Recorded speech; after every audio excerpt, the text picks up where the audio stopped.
So hi homies, welcome to hyper explainer. And आज हम लोग एक न्यू सीरीज स्टार्ट करने वाले हैं और मैं गारंटी देता हूं कि आपको ये सीरीज देखने में काफी मजा आएगा। बस शुरुआत में कुछ लोगों को थोड़ा बोरिंग लग सकता है, लेकिन यार तुम लोग बस 5 मिनट तक वीडियो को देखो और आप लोगों को इस सीरीज को देखने में मजा जरूर आएगा। तो चलो अब वीडियो को स्टार्ट कर लेते हैं। सब कुछ तब शुरू होता है जब राक्षसों की दुनिया का दरवाजा खुल जाता है और अंदर से हजारों डरावने और भयानक मॉन्स्टर्स बाहर निकलकर इंसानों की दुनिया में तबाही मचाना शुरू कर देते हैं। इंसान जो अब तक ऐश कर रहे थे, अब उन्हें असली मजा चखने को मिलता है। लेकिन ये कोई आम कहानी नहीं है। इन राक्षसों को डीमंस कहा जाता है और इंसानों में कुछ खास लोग होते हैं जो अचानक से जाग जाते हैं और इन्हें कहते हैं हंटर्स। इंसान और डीमंस के बीच लंबी और थकाऊ लड़ाई होती है, लेकिन किसी तरह हंटर्स इन राक्षसों को कंट्रोल कर लेते हैं और इंसानों को दोबारा जीने का मौका मिलता है। धीरे धीरे बर्बाद शहरों को फिर से बसाया जाता है और लोग अपनी नॉर्मल लाइफ में वापस आने लगते हैं। लेकिन डीमंस की गिनती कम होने का नाम नहीं लेती, क्योंकि नेचुरली जागने वाले हंटर्स की संख्या बहुत कम है। डीमंस तो ऐसे लगते हैं जैसे ट्विच पर पोकेमॉन वाले सिम्स की डोनेशन कभी खत्म नहीं होते। इसीलिए इंसानों ने एक नया रास्ता ढूंढ निकाला, लैब में उगाए गए एलियन जैसे दिखने वाले चाइमेरा हंटर। ये असल में इंसान और राक्षसों के कॉर्प्सेस और डीमन रेल्म की स्ट्रेंज मेटल का मिला जुला मिक्सचर होते हैं। ज्यादातर कैदी इंसानों को इसका बेस बनाते हैं। इंसानों को बचाने की होड़ में साइंटिस्ट्स ये मुमकिन बना लेते हैं कि इन चाइमेरा हंटर्स को अब मास प्रोड्यूस किया जा सकता है। अब हंटर्स और साइंटिस्ट्स के बीच गहरी दोस्ती हो जाती है। हंटर्स को बार बार अपनी जान जोखिम में नहीं डालनी पड़ती, क्योंकि अब काइमेरा सामने आकर जान बचाते हैं। सालों तक शांति बनी रहती है। लेकिन फिर वही होता है जो अक्सर होता है। कुछ पागल साइंटिस्ट्स चोरी छिपे गैर कानूनी लैब्स खोल लेते हैं और इंसानों पर भयानक एक्सपेरिमेंट्स शुरू कर देते हैं। एक ऐसे ही सीक्रेट लैब में 2 साइंटिस्ट्स अपनी शिफ्ट खत्म करने से पहले आखिरी चाइमेरा नंबर 17 को देख रहे होते हैं। मोटा साइंटिस्ट अपने दोस्त जक को चिल्ला के कहता है, ज्यादा पास मत जा सर, सलामत रखना है तो दूर रहे। जक बोलता है, अरे यार नंबर 17 तो वैसे भी दिमागी तौर पे गया हुआ है, एकदम स्टैचू बना पड़ा है। जब तक कोई ऑर्डर नहीं देगा तब तक हिलेगा भी नहीं। जक उस बेचारे की हालत देखकर थोड़ा इमोशनल हो जाता है। उसका दाहिना हाथ पूरा मरोड़ा हुआ होता है, शायद किसी फेल एक्सपेरिमेंट की वजह से।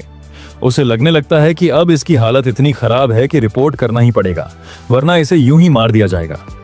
डायरेक्टर के ऑफिस में दोनों रिपोर्ट करते हैं कि नंबर 17 का शरीर अब दोबारा काम करने लायक नहीं है। और हैरानी की बात यह है कि वो अब भी सांस ले रहा है, वरना कोई और चमेरा अब तक मर चुका होता। डायरेक्टर ठंडे दिल से पूछता है, कितने टाइम तक बचेगा? मोटा साइंटिस्ट अंदाज लगाता है, ज्यादा से ज्यादा महीना भर। डायरेक्टर एकदम पत्थर दिल होकर ऑर्डर देता है, इसको अगले गेट ब्लॉकेड के मिशन में भेज दो, सामने से आने वाले हमलों को झेलने के लिए, लेकिन ध्यान रहे रिटर्न ऑर्डर नहीं डालना। दूसरी तरफ डीमन रेल्म्स में एक पंखों वाला डायनासोर जैसी शक्ल वाला जानवर नंबर 17 पर झपटता है, लेकिन इससे पहले कि वो उसके पास भी पहुंचे, नंबर 17 उसे चीर फाड़ कर रख देता है। इसके बाद एक ग्राउंड से निकलने वाला पौधे जैसा वर्म मॉन्स्टर निकलता है, लेकिन नंबर 17 उसे हवा में उछाल देता है और फिर उस पर ताबड़तोड़ अटैक करता है। इसके बाद वो अपना भयानक मुंह खोलता है और बिजली जैसा सांस छोड़ता है जो मीलों तक सब कुछ तबाह कर देता है। हंटर्स की टीम उसकी ताकत देखकर हैरान रह जाती है। वो एकदम एस रैंक या उससे भी ऊपर का लगता है। एक हंटर पोर्टल की तरफ देखता है जो अब भी खुला है। बाकी टीम मेंबर्स कहते हैं कि जब तक एस रैंक चिमेरा लड़ रहा है कोई राक्षस नहीं निकल पाएगा, वो तो सिर्फ बचे कुचे डीमंस से निपटेंगे। जैसे ही सारे मामूली डीमंस खत्म होते हैं, गेट अचानक से गिरने लगता है। सारे हंटर्स वहां से भागते हैं।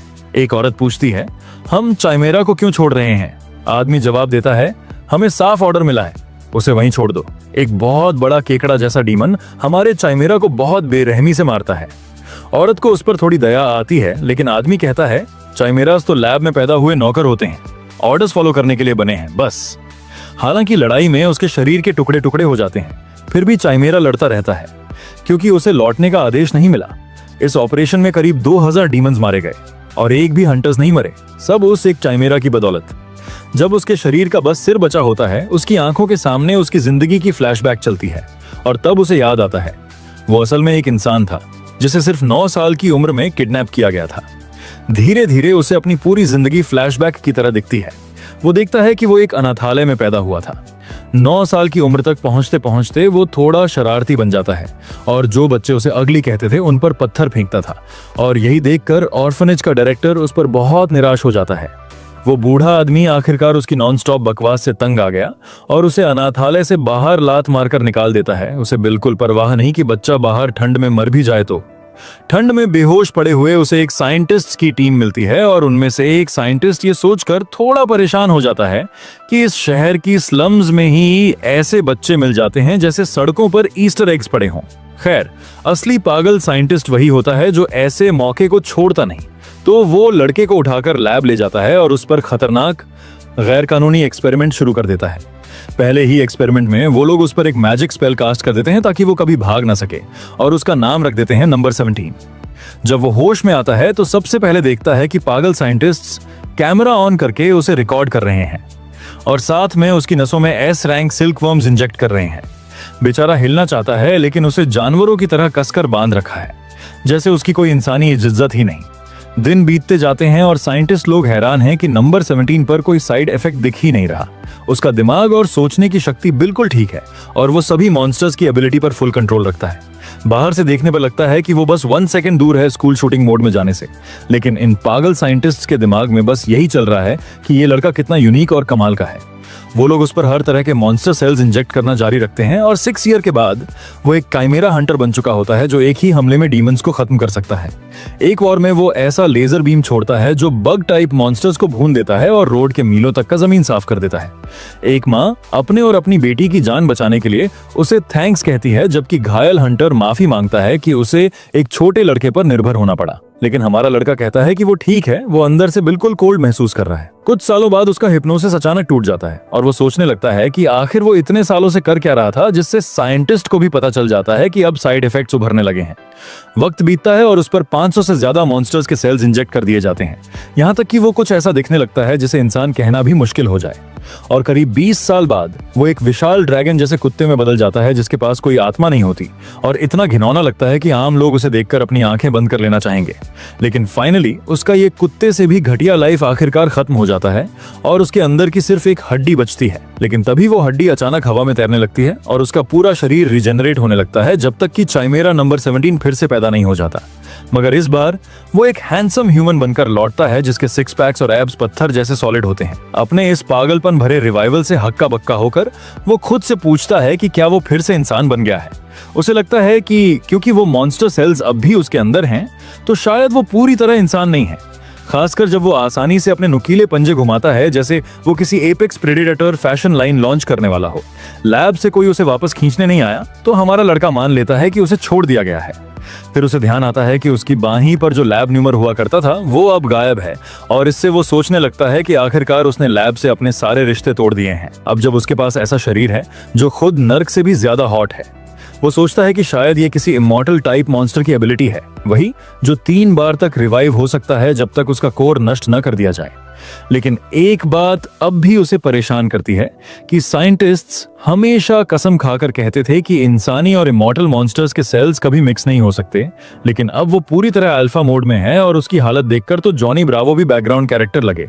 शायद जो भी साइड इफेक्ट्स थे वो अब मिट चुके हैं क्योंकि उसे याद है कि उसका दिमाग हमेशा धुंधला और किसी मैजिक चेन में बंधा हुआ लगता था, लेकिन अब वो पहले से कहीं ज्यादा आजाद महसूस करता है। तो वो सोचता है कि अब जब उसके गुलामी वाले दिन खत्म हो गए हैं और जब वो बस एक आज्ञाकारी पालतू कुत्ते जैसा नंबर 17 कहलाता था, तो अब उसे लग रहा है कि शायद अब वक्त आ गया है कि वो एक इंसान की तरह जीना शुरू करे। वैसे भी वो नाम तो बस यूं ही बिना मतलब उसके ऊपर चिपका दिया गया था।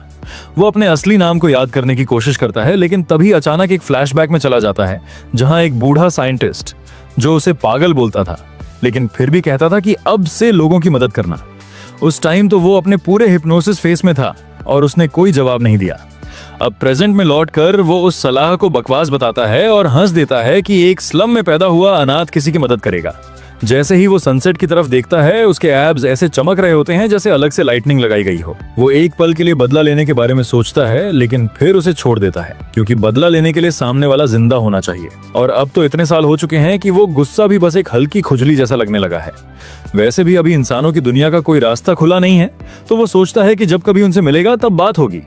अभी के लिए वो बदले की बात छोड़ देता है और आगे के रास्ते पर ध्यान देने का फैसला करता है। अपने नए शानदार शरीर को देखते हुए जहां एक डिवाइन लाइट उसके प्राइवेट पार्ट को ढक रही होती है, वो तय करता है कि अब से वो एक सही इंसान की तरह जीने की कोशिश करेगा, उस वक्त की भरपाई के लिए जो उससे छीन लिया गया। जैसे ही वो आगे बढ़ता है उसे याद आता है कि शायद अब उसे कुछ पहन लेना चाहिए, लेकिन तभी उसे अजीब ख्याल आता है कि उसे याद ही नहीं कि आखिरी बार उसने कपड़े कब पहने थे। वो अपना दिमाग दौड़ाता है कि कौन सा मटेरियल पहनने लायक होगा, लेकिन कुछ भी समझ नहीं आता। तो फिर वो वही करता है जो कोई भी जंगल से निकला इंसान करेगा, चारों तरफ नजर घुमाने लगता है और जल्द ही उसे कुछ दिख जाता है। आगे चलते हुए उसे एक बर्ड जैसे मॉन्स्टर की लाश दिखती है और उसे लगता है कि शायद ये किसी टेरिटोरियल वॉर में मरा होगा, लेकिन शरीर पर कोई चोट या घाव नहीं दिखते, जिससे उसे अंदाजा होता है कि शायद ये पॉइजन से मरा है। वैसे ये उसके लिए अच्छा ही है, क्योंकि शरीर एकदम ताजा है और स्किन निकालने लायक बढ़िया हालत में है। वो बड़े आराम से अपने हाथ को एक बड़ी तलवार में बदल लेता है, जैसे बटर नाइफ उठा रहा हो, और उसे लैब में बताई गई बातें याद आती हैं कि स्किन निकालते वक्त पेट से शुरू करना चाहिए और फिर हाथ पैरों पर जाना चाहिए। वो काम शुरू करता है, लेकिन जैसे ही पेट काटता है उसमें से पर्पल गैस निकलती है। उसे झट से समझ आता है कि ये जहर है, मगर वो जरा भी घबराता नहीं और उसे ऐसे सूंघता है जैसे कोई इत्र हो। बस बदबू से चिढ़ होती है, क्योंकि अब उसे स्किन धोनी पड़ेगी। कुछ देर बाद जब वो उस ओवरसाइज्ड मुर्गे की खाल निकाल चुका होता है तो उसे लगता है कि पहली बार के हिसाब से काम ठीक ही किया है। फिर वो लेदर धोने नदी की ओर जाता है, लेकिन जैसे ही खाल निकालता है वो नोटिस करता है कि अब वो सख्त हो चुकी है, जबकि पहले एकदम नरम लग रही थी। उसे लगता है कि ये शायद उस मॉन्स्टर की स्पेशलिटी हो। तभी उसे अचानक एक आइडिया आता है, जैसे कोई डिवाइन इंस्पिरेशन मिली हो, और वो खाल को जमीन पर फैला के उस पर मुक्के बरसाने लगता है, जैसे उसने उधार न चुकाया हो। मारते मारते वो सोचता है कि क्या लोग ऐसे ही लेदर नरम करते हैं या फिर वो बस मेहनत बर्बाद कर रहा है। लेकिन कुछ देर की मार धाड़ के बाद खाल फिर से नरम हो जाती है और वो बड़े गर्व से उसे उठाकर देखता है। फिर वो उस नंगी लाश के पीछे छुपकर थोड़े एडजस्टमेंट करता है और तभी उस मॉन्स्टर के सिर पर एक छोटी सी आग जलती है। उसकी आंखें खुल जाती हैं और वो साफ तौर पर इस बात से परेशान लगता है कि कोई उसका चमड़ा ऐसे निकाल रहा है जैसे गिफ्ट रीपिंग हो। चेओन जल्दी से खाल में छेद करके उसे पहन लेता है और लते से उसे बांध लेता है। अब वो नए लुक में तैयार है और उसे खुद पर काफी फख्र भी होता है। उसे खाल के अंदर थोड़ा जहर बचा हुआ दिखता है, लेकिन उसे साफ करना झंझट लग रहा है तो छोड़ देता है। तभी वो पक्षी जैसा मॉन्स्टर एक जोरदार चीख मारता है, जिससे क्याओन चौंक जाता है, क्योंकि उसे सच में लगा था कि ये मर चुका है। वो मॉन्स्टर तड़पने लगता है और ऐसा लगता है कि वो इंसानों की बातें भी समझ सकता है, जो क्याओन को थोड़ा अजीब लगता है। उसे लगता है कि शायद ये भी इमॉर्टल टाइप का मॉन्स्टर है, क्योंकि पहले तो इसकी सांस भी नहीं चल रही थी। पहले होता तो शायद क्याओन इसे भून कर खा गया होता, लेकिन अब जब वो कमजोर और बेबस दिखता है तो उसे लगता है कि इसकी जान बख्श देनी चाहिए। वो मुस्कुराकर कहता है कि आज इसकी किस्मत अच्छी है और इसे दूसरी जिंदगी का मौका मिल गया है। फिर चलता बनता है। जाते जाते कैजुअली बोलता है कि अगर किस्मत ने मजा दिखाया तो फिर मुलाकात होगी। कुछ देर बाद वो एक गुफा में पहुंचता है और ऐसे इधर उधर देखता है जैसे नया घर देख रहा हो। तभी एक बहुत बड़ा सेंटीपीड अचानक उसके सामने कूदता है, लेकिन क्याओन की एक भी भौंह नहीं हिलती। वो कीड़ा हमला करता है, लेकिन चेओन ज्यादा परेशान इस बात को लेकर है कि यहाँ की रोशनी रहने लायक है या नहीं। एक ही वार में वो कीड़े का सिर काट देता है जैसे मच्छर मार दिया हो, और मन ही मन ये गुफा अपनी लिस्ट से हटा देता है। इसके बाद वो एक बर्फीले पहाड़ी इलाके में पहुंचता है, जहां एक येटी डर के मारे जमे हुए हालत में पड़ा होता है। शायद उसे देखकर ही डर गया हो, जैसे किसी हॉरर फिल्म में भूत दिखा हो। पहले भी क्याओन ने इन येतियों की बुरी हालत कर दी थी, लेकिन यहाँ रहना इसीलिए कैंसिल कर देता है क्योंकि खाने का इंतजाम बहुत मुश्किल होगा। फिर वो एक जंगल में जाता है, लेकिन वहां के मशरूम्स इतनी बदबू मारते हैं जैसे किसी ने ऑफिस में मछली माइक्रोवेव कर दी हो।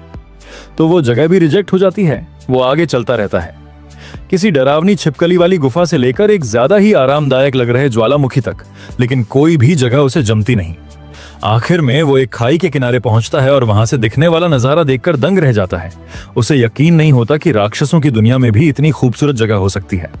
वो पूरे इलाके को अच्छे से देखना चाहता है और बिना सोचे समझे खाई से कूद जाता है और एक जोरदार स्पीड से जमीन पर गिरता है, जिससे कोई और होता तो रीढ़ की हड्डी तोड़वा बैठता। वहां उसे साफ पानी वाली नदी दिखती है और मछलियां भी अच्छी तादाद में हैं। कुछ बड़ी मछलियां हवा में कूदकर उसे काटने की कोशिश करती हैं और वो सोचता है कि इन्हें कैंपिंग के टाइम भूनकर खाया जा सकता है। थोड़ी गहराई से सोचने पर उसे लगता है कि ये जगह एकदम परफेक्ट है। साफ हवा है, फूल हैं, मछलियों की भरमार है, यानी नेचुरल फिश फार्म। तो अब वो पक्का करता है कि अपना घर यहीं बनाएगा और उसे नाम देता है चाओन डू वून हाउस। वहीं दूसरी ओर राक्षसों की दुनिया के एक दूर दराज हिस्से में हवा में एक चमक उठती है और एक पोर्टल खुलता है, जिसमें से कुछ निकलकर जमीन पर जोर से गिरता है। धुएं के बीच से एक रोबोट उठता है, चारों तरफ देखता है और खुद से पूछता है कि क्या यह सच में मॉन्स्टर्स की दुनिया है। दूसरी तरफ क्याओन कुछ देर वहां की खूबसूरती को देखता है, साफ हवा और रंग बिरंगे फूलों को महसूस करता है और सोचता है कि हाँ, ये जगह मेरे घर बनाने के लिए एकदम सही है। फिर वो अपने हाथों से थ्रेड जैसी चीजें बाहर निकालता है और एक ही झटके में सारे पेड़ काट देता है। फिर उन्हीं थ्रेड से कटे हुए सारे पेड़ इकट्ठा करता है और घर बनाने के लिए लकड़ियों का ढेर लगाता है। सब कुछ ठीक ठाक चल ही रहा था, तभी उसे जमीन कुछ ज्यादा ही ऊबड़ खाबड़ सी लगती है। तो वो फिर से गोल्डन थ्रेड्स निकालता है और सारी जमीन को अच्छे से समतल करता है। ध्यान से बचे खुचे पेड़ों की जड़ें और ठूंठ तक हटा देता है, जब तक कि वो जगह इतनी साफ सुथरी नहीं हो जाती कि वहां एकदम माइनक्राफ्ट जैसी झोपड़ी बनाई जा सके। फिर जब वो लकड़ियों को जमाकर मेन खंभे लगाता है तो उसे एहसास होता है कि उसका शरीर अब जैसे खुद ब खुद हर काम कर रहा है, जैसे सब कुछ उसकी आदत में आ गया हो। और तभी उसके मन में सवाल आता है कि शायद लोग इसी को फ्री विल कहते हैं, क्योंकि ये पहली बार है जब वो कुछ ऐसा बना रहा है जो सच में सिर्फ उसका अपना है। फिर वो फर्श की लकड़ियां बिछाता है और कीलों की जगह एक स्नेल टाइप मॉन्स्टर की लार का इस्तेमाल करता है, क्योंकि वो लार सूखते ही पत्थर जैसी मजबूत बन जाती है और साथ ही वाटरप्रूफ भी हो सकती है, जो उसे काफी अच्छा आइडिया लगता है। जब उसका मेन स्ट्रक्चर बनकर तैयार हो जाता है तो वो उसे थोड़ा फिनिशिंग टचेस देने के लिए छत पर सिल्क वर्म के काकोफिन के रेशे बिछा देता है, जिससे उसे थोड़ा सुकून भी मिलता है कि शायद अब मॉन्स्टर भी उस पर हमला करने नहीं आएंगे। अब झोपड़ी काफी आरामदायक लग रही थी और लगभग पूरी भी, लेकिन वो रुककर सोचने लगता है कि एक सही इंसानी घर में और क्या क्या होना चाहिए।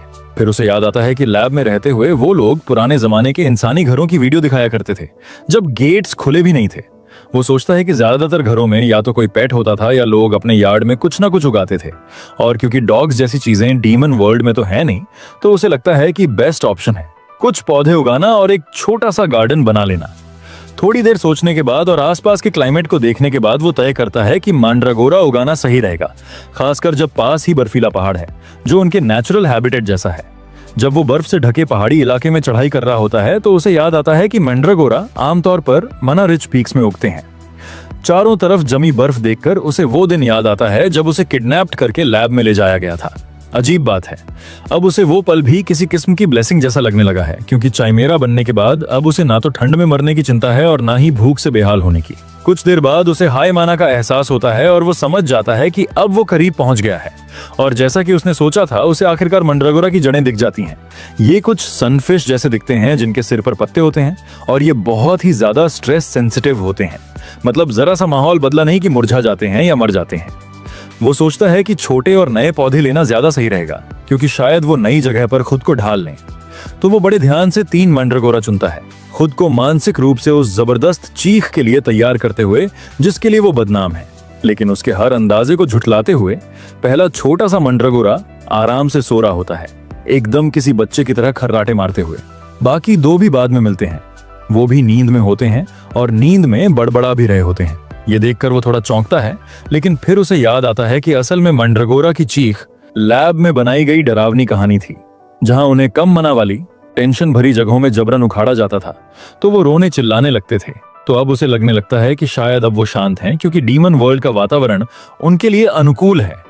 लेकिन फिर भी ये थोड़ा अजीब है कि वो ना भागने की कोशिश कर रहे हैं ना विरोध कर रहे हैं। फिर उसे ख्याल आता है कि शायद वो उसे अपना सा मानते हैं, आखिरकार उसके शरीर में भी तो मैंड्रागोरा की सेल्स मिली हुई हैं। वो उन्हें बड़े प्यार से अपनी कमर में बांध लेता है, मन ही मन खुश होता है कि वो शांति से हैं और स्ट्रेस में नहीं। फिर सोचता है कि क्या वो बाद में उनसे थोड़ा रूट निकालने को कह सकता है ताकि टी बना सके, या फिर उनके फल को सांचक की तरह खा सके। लेकिन तभी उसे याद आता है कि उनका फल जबरन तोड़ो तो जहर बन जाता है। तो वो मन ही मन तय करता है कि जब सही समय आएगा तब विनम्रता से पूछेगा। तभी उसे आसपास कुछ हंटर्स की मौजूदगी का एहसास होता है और सोचता है कि भला कोई इतनी खतरनाक बर्फीली चढ़ाई क्यों करेगा जब तक बहुत जरूरी ना हो। लेकिन फिर सोचता है कि चलो चेक कर लिया जाए, शायद उनसे कुछ गेट स्टोन्स मिल जाएं। उधर एक हंटर बड़बड़ा रहा होता है कि उसके साथी उसे अकेला छोड़कर भाग गए हैं और अब उसे चारे की तरह मरने के लिए छोड़ दिया है, जबकि दूसरा चिल्लाता है कि फोकस करो, क्योंकि सामने से मॉन्स्टर खरगोशों का झुंड बहुत तेजी से आ रहा है।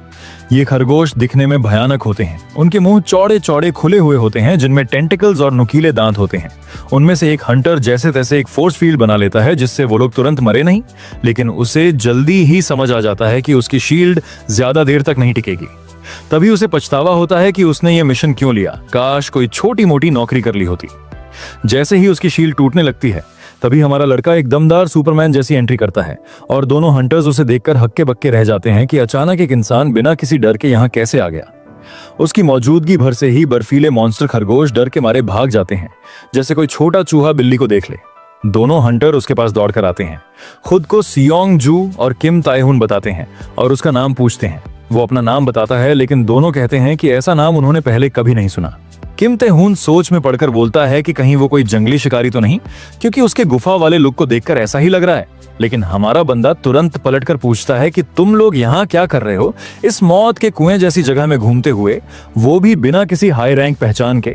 तो दोनों बताते हैं कि दरअसल वो लोग एक खतरनाक चिमेरा को जिंदा पकड़ने के मिशन पर आए हैं और उसके बदले में उन्हें काफी मोटा इनाम मिलने वाला है।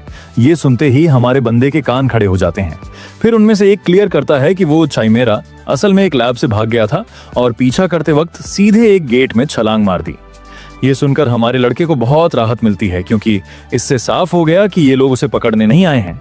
वो फिर पूछता है कि इनके पास कोई गियरवीट है या नहीं और क्या कम से कम गेट स्टोन है। तो वो बताता है कि उनके अपने ही टीममेट्स उन्हें धोखा देकर सारा सामान लेकर भाग गए और अब उसे अफसोस हो रहा है कि उसने ये पहले ही क्यों नहीं समझ पाया। तभी हंटर लोग बताने लगते हैं कि उन्हें माना कंटामिनेटेड हो चुका है और अब ज्यादा देर तक सरवाइव नहीं कर पाएंगे, क्योंकि इंसान लोग डीमन वर्ल्ड में ज्यादा देर नहीं रह सकते, वरना अंदर से सड़ने लगते हैं। उनमें से एक तो हाथ जोड़कर गुहार लगाता है कि उसकी प्रेग्नेंट बीवी उसका इंतजार कर रही है, लेकिन इससे पहले कि बात पूरी हो, हमारा लड़का अचानक जैसे कुछ महसूस करता है और फिर सीधे हवा में छलांग मार देता है, जैसे हल्क उड़ता है, और दोनों हंटर्स वहीं हवा में उड़ती धूल में रह जाते हैं। उधर चिमेरा, जो दिखने में आधा रोबोट जैसा है और वो एक चट्टान के किनारे खड़ा है। तभी वही शिकारी जो पहले धोखा देकर भागे थे उसे घेरने की कोशिश करते हैं, लेकिन चिमेरा धीरे से मुड़कर उन्हें देखता है और साफ कर देता है कि अब वो सबको मिटा डालेगा। तभी हमारा बंदा वहां पहुंचता है और देखकर थोड़ी देर के लिए चौंक जाता है कि कहीं देर तो नहीं हो गई। सामने जमीन पर खून और टूटे फूटे गियर बिखरे हैं। वहीं एक नीला एनर्जी बॉल भी धीरे धीरे बुझ रहा है। वो सोचता है कि शायद वो हंटर्स फिर से भाग गए होंगे और अपना सारा लूटपाट भी यहीं छोड़ गए। फिर जब वो पैरों के निशान देखता है तो लगता है कि उस टेस्ट सब्जेक्ट ने शायद बीच लड़ाई में ही रूप बदल लिया था। उसे याद आता है कि शिकारी ने बताया था कि वो लैब में बना एक लिक्विड मेटल से तैयार किया गया चिमेरा है, जो किसी भी रूप में बदल सकता है। लेकिन मेटल की कीमत बहुत ज्यादा होने की वजह से उसे छोटा बच्चा जैसा बनाया गया। चियोन नीचे खाई में देखता है और खुद को हंसी रोकने में मुश्किल होती है कि ये छोटा सा मैकेनिकल शैतान कैसे 5 बी रैंक हंटर्स की बैंड बजा गया। उधर 2 घायल हंटर्स बुरी हालत में पड़े हैं। किम अपने दोस्त स्योंजू को झकझोरते हुए कहता है कि हार मत मान, लेकिन स्योंजू खांसते हुए कहता है कि उसका पूरा शरीर अब कंटामिनेट हो चुका है और उसका टाइम आ गया है। लेकिन किम मानता नहीं और कहता है तेरे पास फैमिली है। फिर स्योंजू आखिरी ताकत से कहता है कि मेरी फैमिली से माफी मांग लेना, लेकिन किम चिल्लाता है कि मिरेकल्स होते हैं। तभी कोई सामने आता है जिससे किम एकदम सतर्क हो जाता है, लेकिन देखता है कि चियोन डोवून ही है जो आराम से चलकर वापस आ रहा है और उनका सारा सामान भी साथ में है। शिकारी उसे देखते ही दौड़कर उसके सामने घुटनों के बल गिर पड़ता है, जैसे भगवान आ गया हो, और हाथ जोड़कर चियोन से जान बचाने की भीख मांगता है। चियोन पहले थोड़ा कंफ्यूज रहता है, फिर उसे याद आता है कि उसने पहले बोला था कि उसके पास कोई गेट स्टोन नहीं है। तभी किम अपनी जेब से 2 चेक निकालता है, 10-10 मिलियन येन के, और गिड़गिड़ाकर कहता है कि बस एक गेट स्टोन दे दो, अगर अभी नहीं निकले तो पक्का मर जाएंगे। चियोन पैसों को घूरता है और दिमाग में उसका टोटल जोड़ने लगता है। उसे पता है कि इस दुनिया में ये पैसे बेकार हैं, लेकिन अगर वो वापस ह्यूमन वर्ल्ड गया तो ये बहुत काम आएंगे। इसके बाद वो गेट स्टोन निकालता है। किम सीधा 90 डिग्री झुक जाता है और बार बार धन्यवाद बोलता है कि ये एहसान वो कभी नहीं भूलेगा। फिर वो भागकर अपने साथी के पास जाता है और चिल्लाता है कि अब वो निकल रहे हैं। चियोन वहीं खड़ा सोच रहा होता है कि इन चेक्स को कहाँ रखे। तभी वो पूछता है कि इन दिनों गेट स्टोन का रेट क्या चल रहा है, तो उसे बताया जाता है कि 1 करोड़ येन तक चला गया है। चियोन सिर खुजाता है और कहता है कि लगता है जरूरत से ज्यादा पैसे ले लिए। फिर वो शियोंजू के कंधे पर हाथ रखकर बोलता है कि कुछ चेंज वापस दे देता हूँ। किम पहले समझ नहीं पाता, लेकिन फिर उसे दिखता है कि चियोन अपना माना सीधे शियोंजू के अंदर ट्रांसफर कर रहा है। किम एकदम घबरा जाता है और चिल्लाता है कि रुक जा, ऐसा करना बहुत रिस्की होता है। अगर मना गलत तरीके से रिएक्ट कर गया तो दोनों की मौत हो सकती है। किम तो यही सोचता है कि अब सब खत्म, लेकिन तभी शियोंजू एकदम झटके से उठ बैठता है, जैसे किसी ने रीसेट बटन को दबा दिया हो। उसके अंदर की सारी डिमोनिक एनर्जी साफ हो चुकी होती है। वो किम को गले लगा लेता है और रोने लगता है, और किम वहीं खड़ा रह जाता है शॉक में। समझ ही नहीं आता कि ये सब क्या हुआ।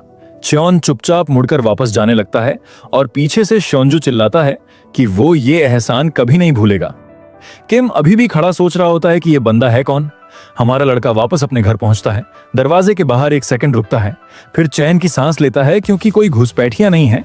अंदर मंड्रागरा प्लांट्स नींद से जाग रहे होते हैं, लेकिन उनके पत्ते उदास और सूखे दिखते हैं, जो तुरंत अलार्म बजा देता है, तो वो तुरंत खेती में लग जाता है। जब सारे पौधे मिट्टी में लग गए तो चियोन सोचता है कि क्या अब ये ठीक हो जाएंगे, लेकिन वो अभी भी काफी मुरझाए हुए लग रहे हैं। वो उनकी उदास शक्लों को देखता है और सोचता है कि शायद इन्हें अपनी पुरानी जगह से उखाड़े जाने का दुख है या फिर ये भूखे हैं। दूसरी थ्योरी को चेक करने के लिए वो थोड़ी सी अपनी माना मिट्टी में डाल देता है। बस फिर क्या, वो मॉन्स्टर पौधे एकदम से ऐसे खड़े हो जाते हैं जैसे किसी ने उन्हें एकदम स्ट्रॉन्ग कॉफी पिला दी हो। चियोन को ये देखकर बड़ी खुशी होती है। जब वो अपने नए पत्तेदार रूममेट से बातें कर रहा होता है तभी उसे पीछे किसी की मौजूदगी का एहसास होता है। उसे लगता है कि शायद वही मैकेनिकल क्रीचर है जिसे शिकारी लोग पीछे छोड़ गए थे। उसे थोड़ा अजीब लगता है कि वो इसके पीछे पीछे यहाँ तक आ गया, लेकिन वो फिलहाल उसे इग्नोर कर देता है और कैश को छुपाकर लूट के बैग्स चेक करने लगता है।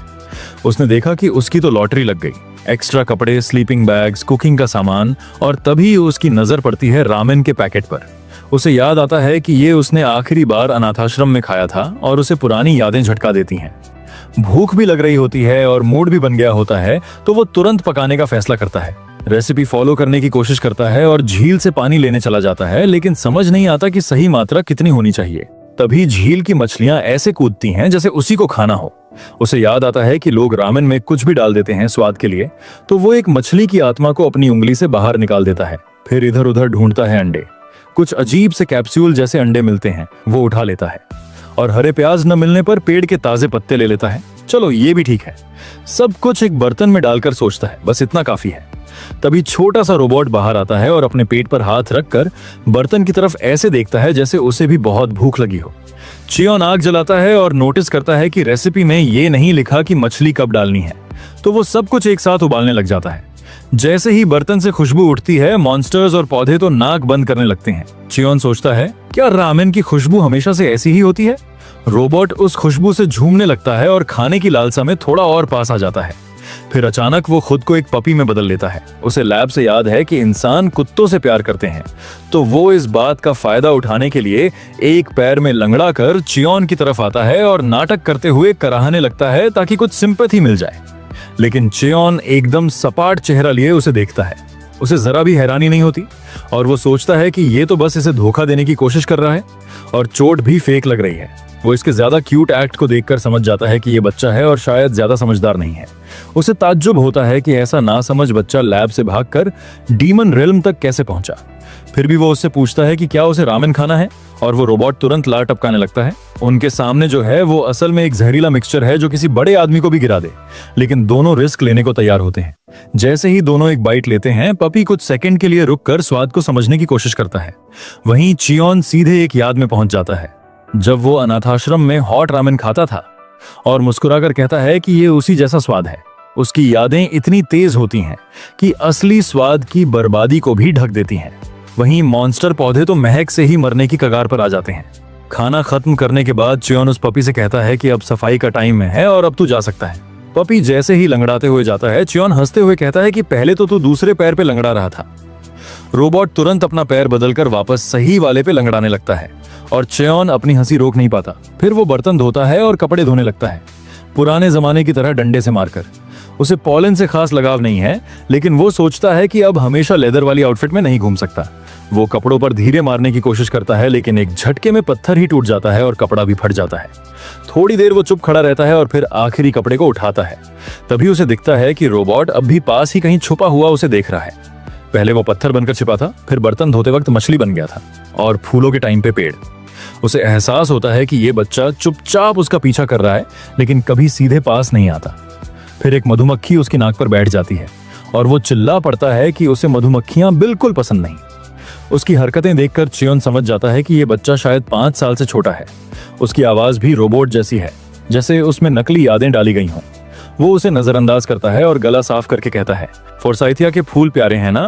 फिर वो कपड़े सुखाता है और बड़बड़ाता है कि ये काम जितना सोचा था उससे ज्यादा मुश्किल था, लेकिन कपड़े उसके साइज के नहीं निकले और उसे थोड़ी निराशा होती है। फिर वो धागे पर कपड़े सुखाने लग जाता है। तभी वो रोबोट बच्चा मौका देखकर उसकी धुली हुई शर्ट उठा लेता है और पहन लेता है, बस ये सोचकर कि वो भी उसके जैसा दिखे।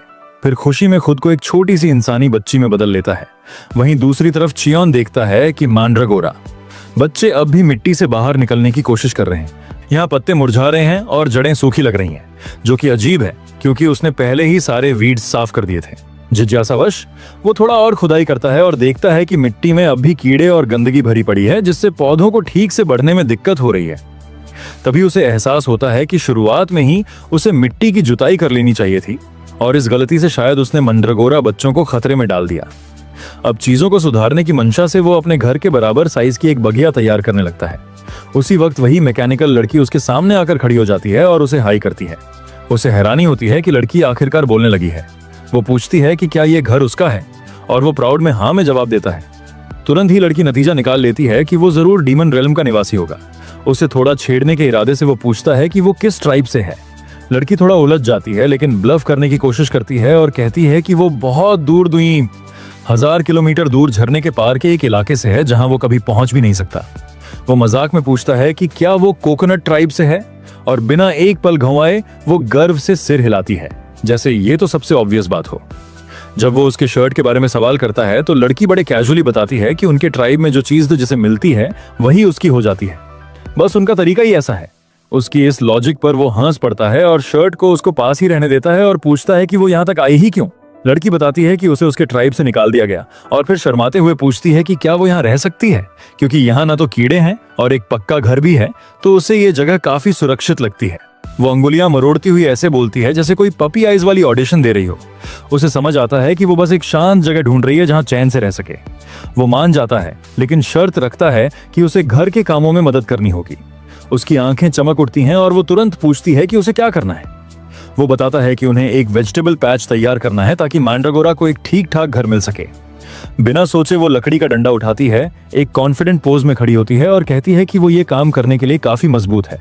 फिर वो मिट्टी पर ऐसे टूट पड़ती है जैसे वो स्पंज केक हो। उसे देखकर लगता है कि या तो वो बहुत खराब एक्टिंग करती है या उसे वाकई नहीं पता कि नॉर्मल बच्चे कैसे होते हैं। वो आखिरकार अपना नाम बताता है और उसका नाम पूछता है। लड़की थोड़ा रुकती है क्योंकि उसका कोई नाम नहीं है। फिर आसपास देखे फूलों से इंस्पिरेशन लेकर वो खुद को किम नारी कहती है। उसे साफ दिख रहा है कि उसने फोर्साइथिया से नाम चुराया है, लेकिन अब तो वो पूरा फॉर्म में है और बिना हिचक बार बार दोहरा रही है। थोड़ी देर में पैच तैयार हो जाता है और चियोन एक छोटा सा पत्थरों का बॉर्डर भी बना देता है। मैंड्रागोरा की जड़ें इतनी खुश लगती हैं कि उसे अफसोस होता है कि ये सब उसने पहले क्यों नहीं किया। लेकिन तभी किम नारी अचानक चुप हो जाती है। वो ये देखकर पूछता है कि वो रो क्यों रही है। वो आंसू पोंछते हुए कहती है कि ये मैंड्रागोरा उसे उसके दोस्तों की याद दिला रहे हैं और वो सोच में पड़ जाता है कि क्या लैब में भी दोस्ती जैसी कोई चीज मुमकिन है। इससे पहले कि वो कुछ और पूछे, जंगल में एक तेज तीखी चीख सुनाई देती है। वो उसे समझाता है कि ये बस मॉन्स्टर्स हैं जो एक दूसरे का शिकार कर रहे हैं। इस जगह के लिए ये बैकग्राउंड म्यूजिक जैसा है, लेकिन किम नारी डर के मारे सिमट जाती है और बताती है कि उसने एक छोटा सा चूजा देखा था इससे पहले कि वो यहाँ पहुंची और अब उसे डर लग रहा है कि कहीं वो मुसीबत में ना हो। चियोन सिर हिलाता है और वो जोड़ती है कि चूजा पहले से ही थोड़ा कटा-फटा लग रहा था। वो उसे सीधा कह देता है कि शायद अब तक उसे खा लिया गया होगा, लेकिन उसे देखकर लगता है कि वो उसे बचाना चाहती है पर खुद से उस कदम को उठाने की हिम्मत नहीं जुटा पा रही। वो बुदबुदाती है कि वो उस मॉन्स्टर को नहीं बचा सकती और तभी चियोन को समझ आता है कि शायद ब्रेन वॉशिंग अब भी उसे अंदर से जकड़े हुए है, जिससे वो खुद के फैसले नहीं ले पा रही। इसलिए वो कोई ऑर्डर नहीं देता, बस एक सुझाव देता है बड़ी सावधानी से कि शायद अगर वो वापस जाए तो वो चूजा बच भी सकता है। बस यही सुनकर वो बिजली की तरह दौड़ पड़ती है। जंगल में उस घायल चूजे पर पहले से ही 2 मुंह वाली खतरनाक वॉस्प जैसे मॉन्स्टर्स हमला कर रहे होते हैं। जैसे ही उनमें से एक उसको काटने के लिए आगे बढ़ता है, किम नारी एक तूफान की तरह वहां पहुंचती है, एक के सिर को सीधा उड़ा देती है और चिल्लाती है कि वो किसी भी हालत में उस चूजे को बचाएगी। लड़ाई के दौरान उसे अपनी लैब की यादें फ्लैशबैक में आती हैं। बाकी चाइमेरा बच्चे उससे नफरत करते थे क्योंकि वो हर बार कॉम्बैट ट्रायल्स में पहला नंबर लाती थी। इससे बाकी बच्चों को सबसे खतरनाक एक्सपेरिमेंट्स के लिए भेजा जाता था, जिनमें मरने की संभावना सबसे ज्यादा थी। उन्होंने उसका खिलौना छीन लिया, उसे जमीन पर पटक दिया और बोले कि वो कभी कभी हार भी जाया करे। यहाँ तक कि उन्होंने कहा कि अगर वो नहीं होती तो अच्छा होता और उसे लात घूंसे मारते रहे। वो समझ नहीं पाई थी कि उसने क्या गलत किया। वो तो बस वही कर रही थी जो उसे सिखाया गया था। अब वो इन मॉन्स्टर्स की तरफ देखकर चिल्लाती है कि किसी कमजोर पर मिलकर हमला करना गलत है। फिर अपना घूंसा घुमाकर आखिरी वॉस्प को दूसरी दुनिया में भेज देती है। इधर चियोन आराम से बैठा मंड्रागोरा की जड़ों को माना खिला रहा है जैसे कोई शांत सा प्लांट डैड हो। तभी किम नारी वापस आती है, भागती हुई, चूजे को अपने हाथों में लिए हुए और मदद के लिए चिल्ला रही होती है। घबराई हुई कहती है कि वो उठ नहीं रहा है। चियोन उसे शांत रहने और आराम से सांस लेने को कहता है। जब वो ध्यान से देखता है तो उसे कुछ जाना पहचाना सा लगता है उस छोटे फ्लफ बॉल जैसे बर्ड में। किम अभी भी घबराई हुई है। रो रही है। उसे डर है कि कहीं चूजा मर न जाए। चियोन शांत रहता है और करीब आकर थोड़ा माना उस छोटे चूजे में डालता है। फिर आराम से कहता है कि घाव इतना गंभीर नहीं है। हर मॉन्स्टर मैजिक में उसका इतिहास होता है, और चाहे ये अब छोटा हो गया हो और इसका रंग बदल गया हो, लेकिन चियोन तुरंत पहचान जाता है ये वही क्रीचर है जिसे उसने पहले कभी स्किन्ड किया था।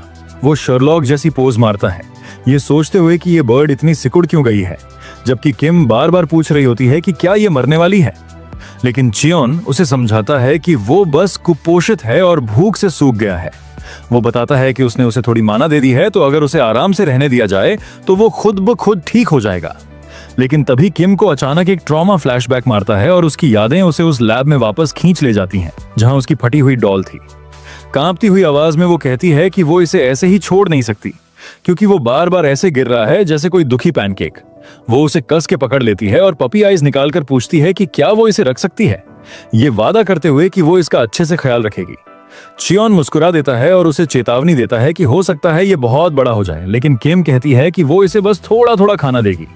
उसकी क्यूटनेस के आगे चियोन हार मान जाता है और किम की आंखें दिवाली की लाइट्स की तरह चमकने लगती हैं। वो मजाक करता है कि इसे गार्ड डॉग बना सकते हैं या फिर गार्ड बर्ड। तभी वो चूजा अपनी आंखें खोलता है और इधर उधर कंफ्यूज होकर देखता है।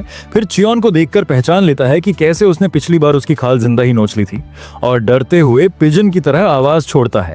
किम उसकी आवाज सुनकर खुशी से उछल जाती है और खुशी से उसे उठाते हुए चिल्लाती है कि ये तो अब बात कर रहा है, जबकि वो पक्षी बस इधर उधर देख रहा है, जैसे सोच रहा हो कि ये किस नरक में आ गया है।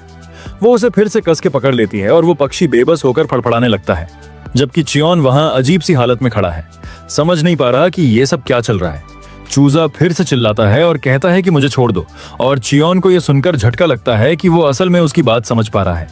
कुछ ही देर में किम उसे एक मम्मी की तरह लपेट देती है और खुशी से ऐलान करती है कि ट्रीटमेंट पूरा हो गया, और कहती है कि उसने इसका नाम भी सोच लिया है। वो बताती है कि क्योंकि ये कबूतर जैसा बिहेव कर रहा है तो इसका नाम गू रखेगी, जिसे सुनकर चियोन को ये नाम काफी मजेदार लगता है। लेकिन वो गुस्सैल बर्ड तुरंत उस पर चिल्लाने लगता है कि ऐसा बकवास नाम क्यों रखा, मगर किम तो उसकी बात समझ ही नहीं पाती, तो वो सीधा उसके सिर पर पानी की पूरी बाल्टी डाल देती है, बोलते हुए कि शायद इसे प्यास लगी हो। फिर वो अचानक ठिठक जाती है और चियोन से पूछती है कि अब ये पक्षी पानी के गुब्बारे जैसा क्यों फूल गया है। चियोन कहता है कि शायद अब इसकी हाइड्रेशन काफी हो गई है, तो किम दौड़ती हुई खाना लाने चली जाती है। उधर चियोन सोचता है कि अब उसे एक ढंग की स्टोरेज कैबिनेट बना ही लेनी चाहिए, क्योंकि सामान बहुत जमा हो गया है। लेकिन जैसे ही वो लकड़ी काटने की कोशिश करता है, वो बस कार्डबोर्ड की तरह फट जाती है। उसे समझ नहीं आता, क्योंकि उसने टेबल और चेयर तो उसी तरीके से बना ली थी। चूजा उसकी बेवकूफी से तंग आ चुका होता है और बोल देता है कि यह सॉफ्टवुड है, इसलिए नहीं चल रही। चियोन को समझ आता है कि लकड़ी की किस्म भी मायने रखती है, और वो पूछता है कि सबसे मजबूत लकड़ी कौन सी होती है। बर्ड झट से कहता है रेडवुड, लेकिन फिर बीच में ही रुक जाता है जब उसे एहसास होता है कि उसकी बात उसने समझ ली है। वो चियोन को घूरने लगता है और सोचता है कि कहीं ये इंसान शुरू से ही मेरी बात तो नहीं सुन पा रहा था। फिर वो डगमगाते हुए खड़ा होता है और माइंड स्किल ऑन करके चियोन का दिमाग पढ़ने की कोशिश करता है, लेकिन कुछ नहीं होता, क्योंकि टेलीपैथी फेल हो जाती है। चियोन इधर उधर देखते हुए मासूमियत से कहता है कि उसे कहीं रेड ट्री दिखाई नहीं दे रहे, शायद किसी और रीजन में होते होंगे। बर्ड अब पूरी तरह घबरा जाता है, क्योंकि उसकी मेंटल पावर ब्लॉक हो गई थी। आखिरकार वो एक्टिंग छोड़कर सीधा पूछता है कि क्या चियोन उसे सुन सकता है। चियोन बताता है कि ये सुनने जैसा नहीं है, बस शब्द अपने आप दिमाग में आ जाते हैं। फिर वो सवाल घुमा देता है और पूछता है कि एक मॉन्स्टर इंसानी भाषा कैसे समझ सकता है। उसे लगता है कि ये शायद उन रेयर इंटेलिजेंट मॉन्स्टर्स में से एक है जो बहुत मुश्किल से पैदा होते हैं, और ये पहली बार है जब वो ऐसा कोई देख रहा है।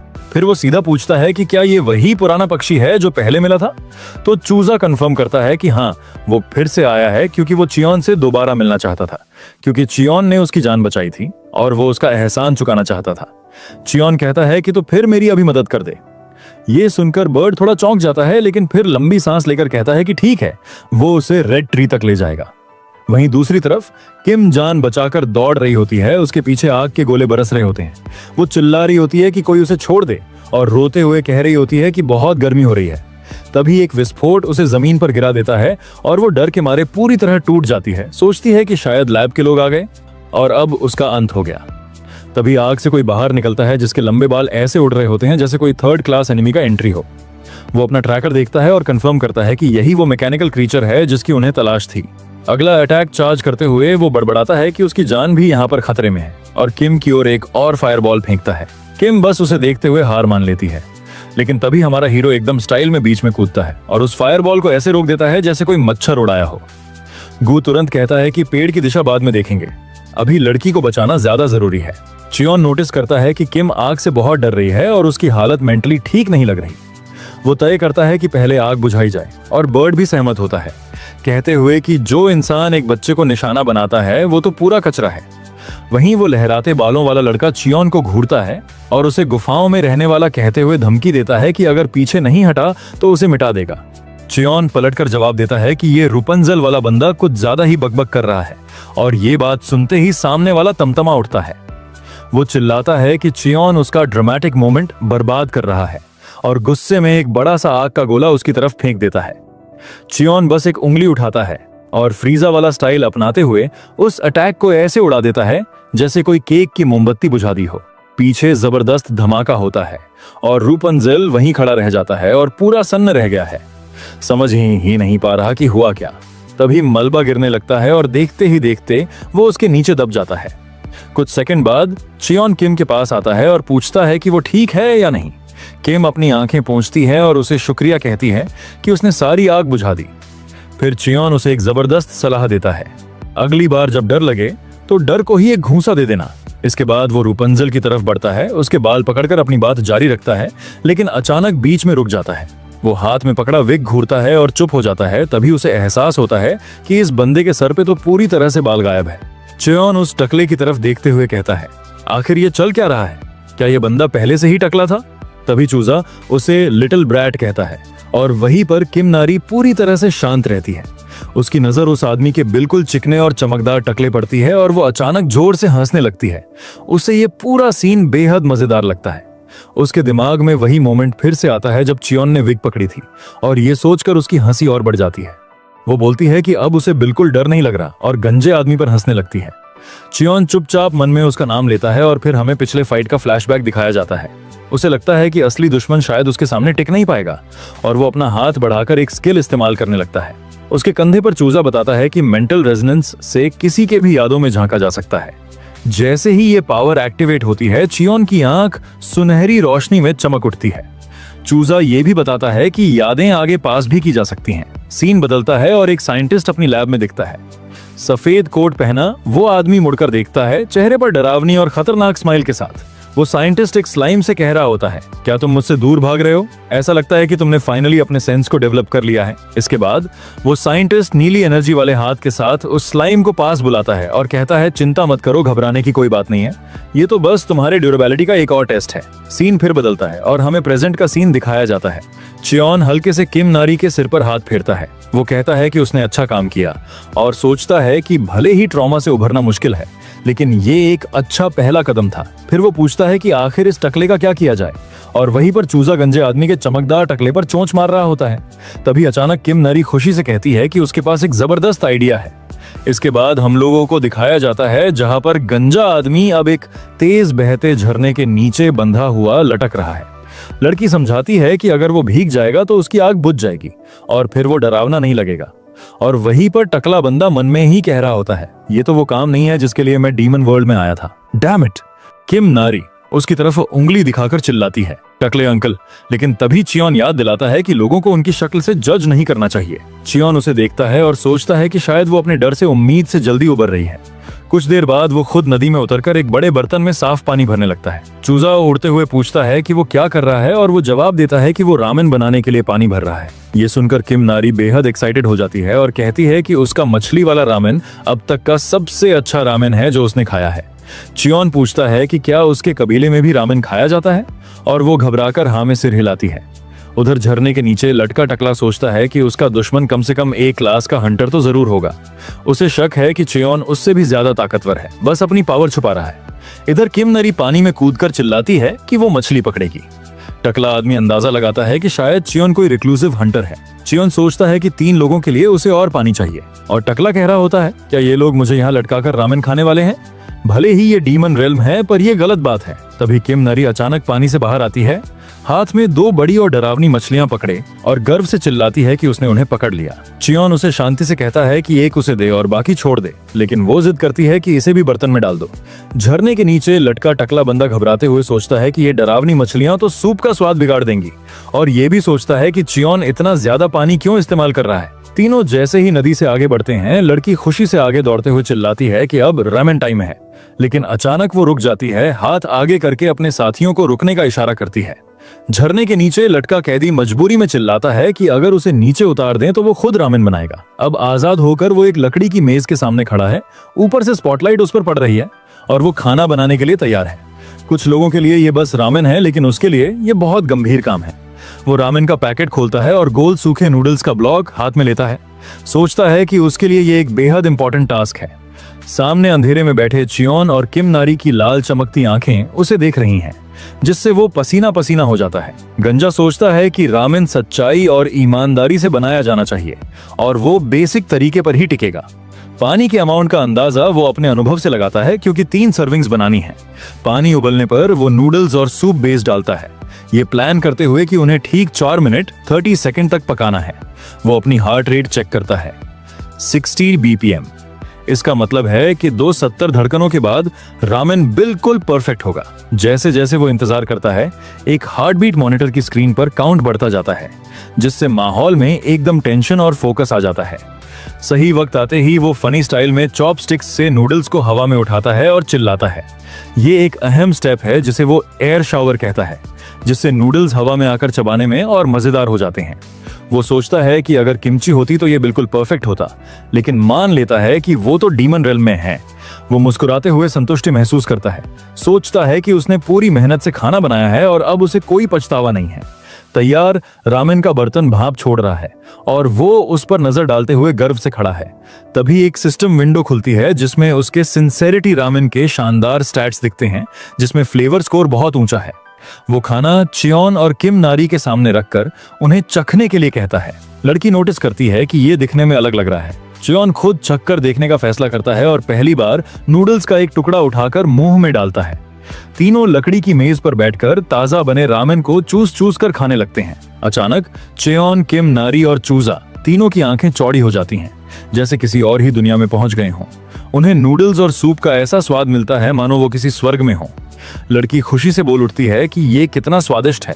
चूजा कहता है, क्या ह्यूमंस इस तरह का खाना खाते हैं? और चियोन भी तारीफ करता है, कहता है पहले खाना खत्म करो। खाने के बाद कटोरियां खाली हैं और चूजा मेज पर लेटा हुआ पूरा संतुष्ट दिख रहा है।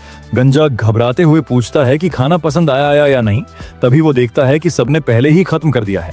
तभी अचानक चियोन कहता है, अपनी कीमत बताओ। गजनी हैरान रह जाता है। चियोन कहता है कि इतना अच्छा खाना फ्री नहीं हो सकता, इसलिए वो जो चाहे मांग सकता है। गजनी थोड़ी देर हिचकिचाता है, फिर झुककर गहरी सलामी देता है और कहता है कि वो उससे सीखना चाहता है। वो कहता है कि मेरा नाम गिस्योक है और मैं भी आपके जैसा स्ट्रांग बनना चाहता हूँ। चियोन उलझन में पड़ जाता है और कहता है कि आखिर तुम मुझे ऐसे क्यों बुला रहे हो और आखिर टीच से तुम्हारा मतलब क्या है? जी-सुक समझाता है कि वो सबसे ताकतवर हंटर है जिसे उसने देखा है और आप जरूर किसी लंबी मिशन पर होंगे। वो कहता है कि उसे और भी डिशेस बनाने आते हैं और उसे सर्टिफिकेट भी मिला है और उसका बाप चिकन की दुकान चलाता है और वो बढ़िया चिकन बना सकता है।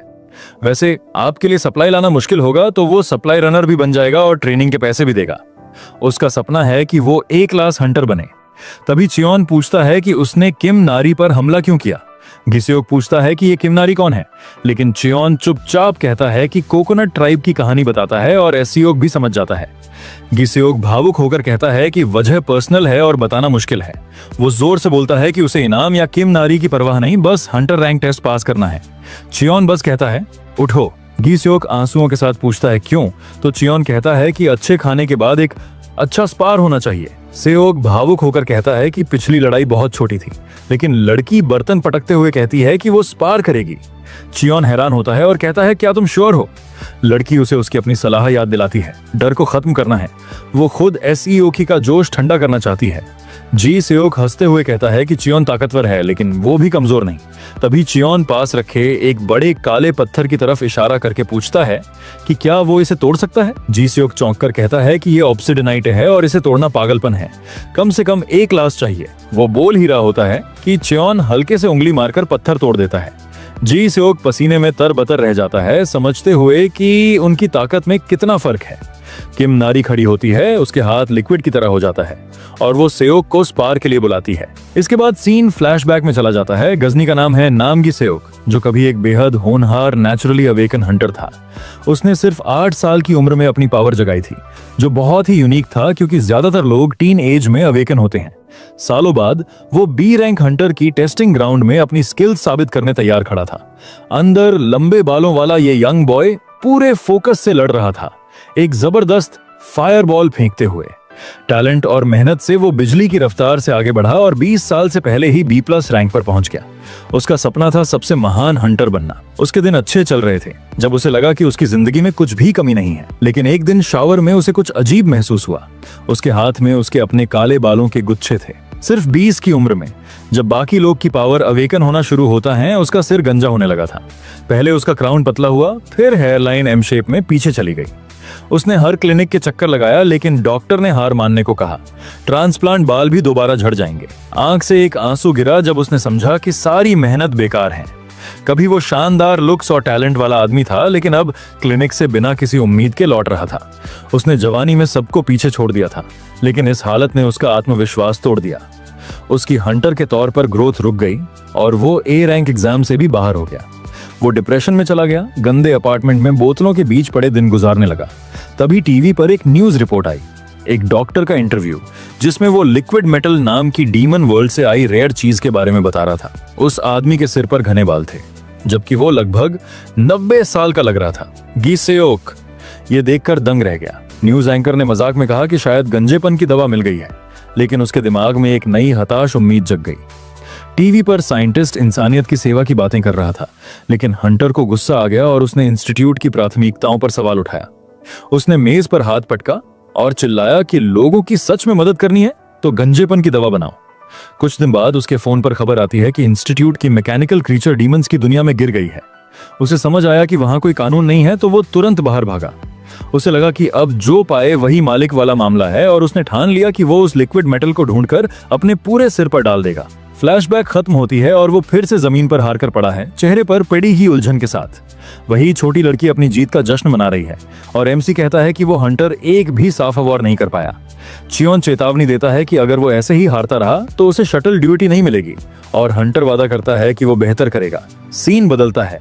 एक नया बना लकड़ी का दराज धीरे से बंद हो रहा है। चूजा उस मजबूत रेडवुड कैबिनेट की तारीफ करता है कि ये बहुत सालों तक चलेगा। दूर से हार चुके हंटर को देखते हुए MC सोचता है कि SEOK में तो बहुत हिम्मत है। उसे अजीब लगता है कि उसका ओपोनेंट लड़की से पूरे दिन पिटने के बाद भी इतना एनर्जेटिक कैसे है।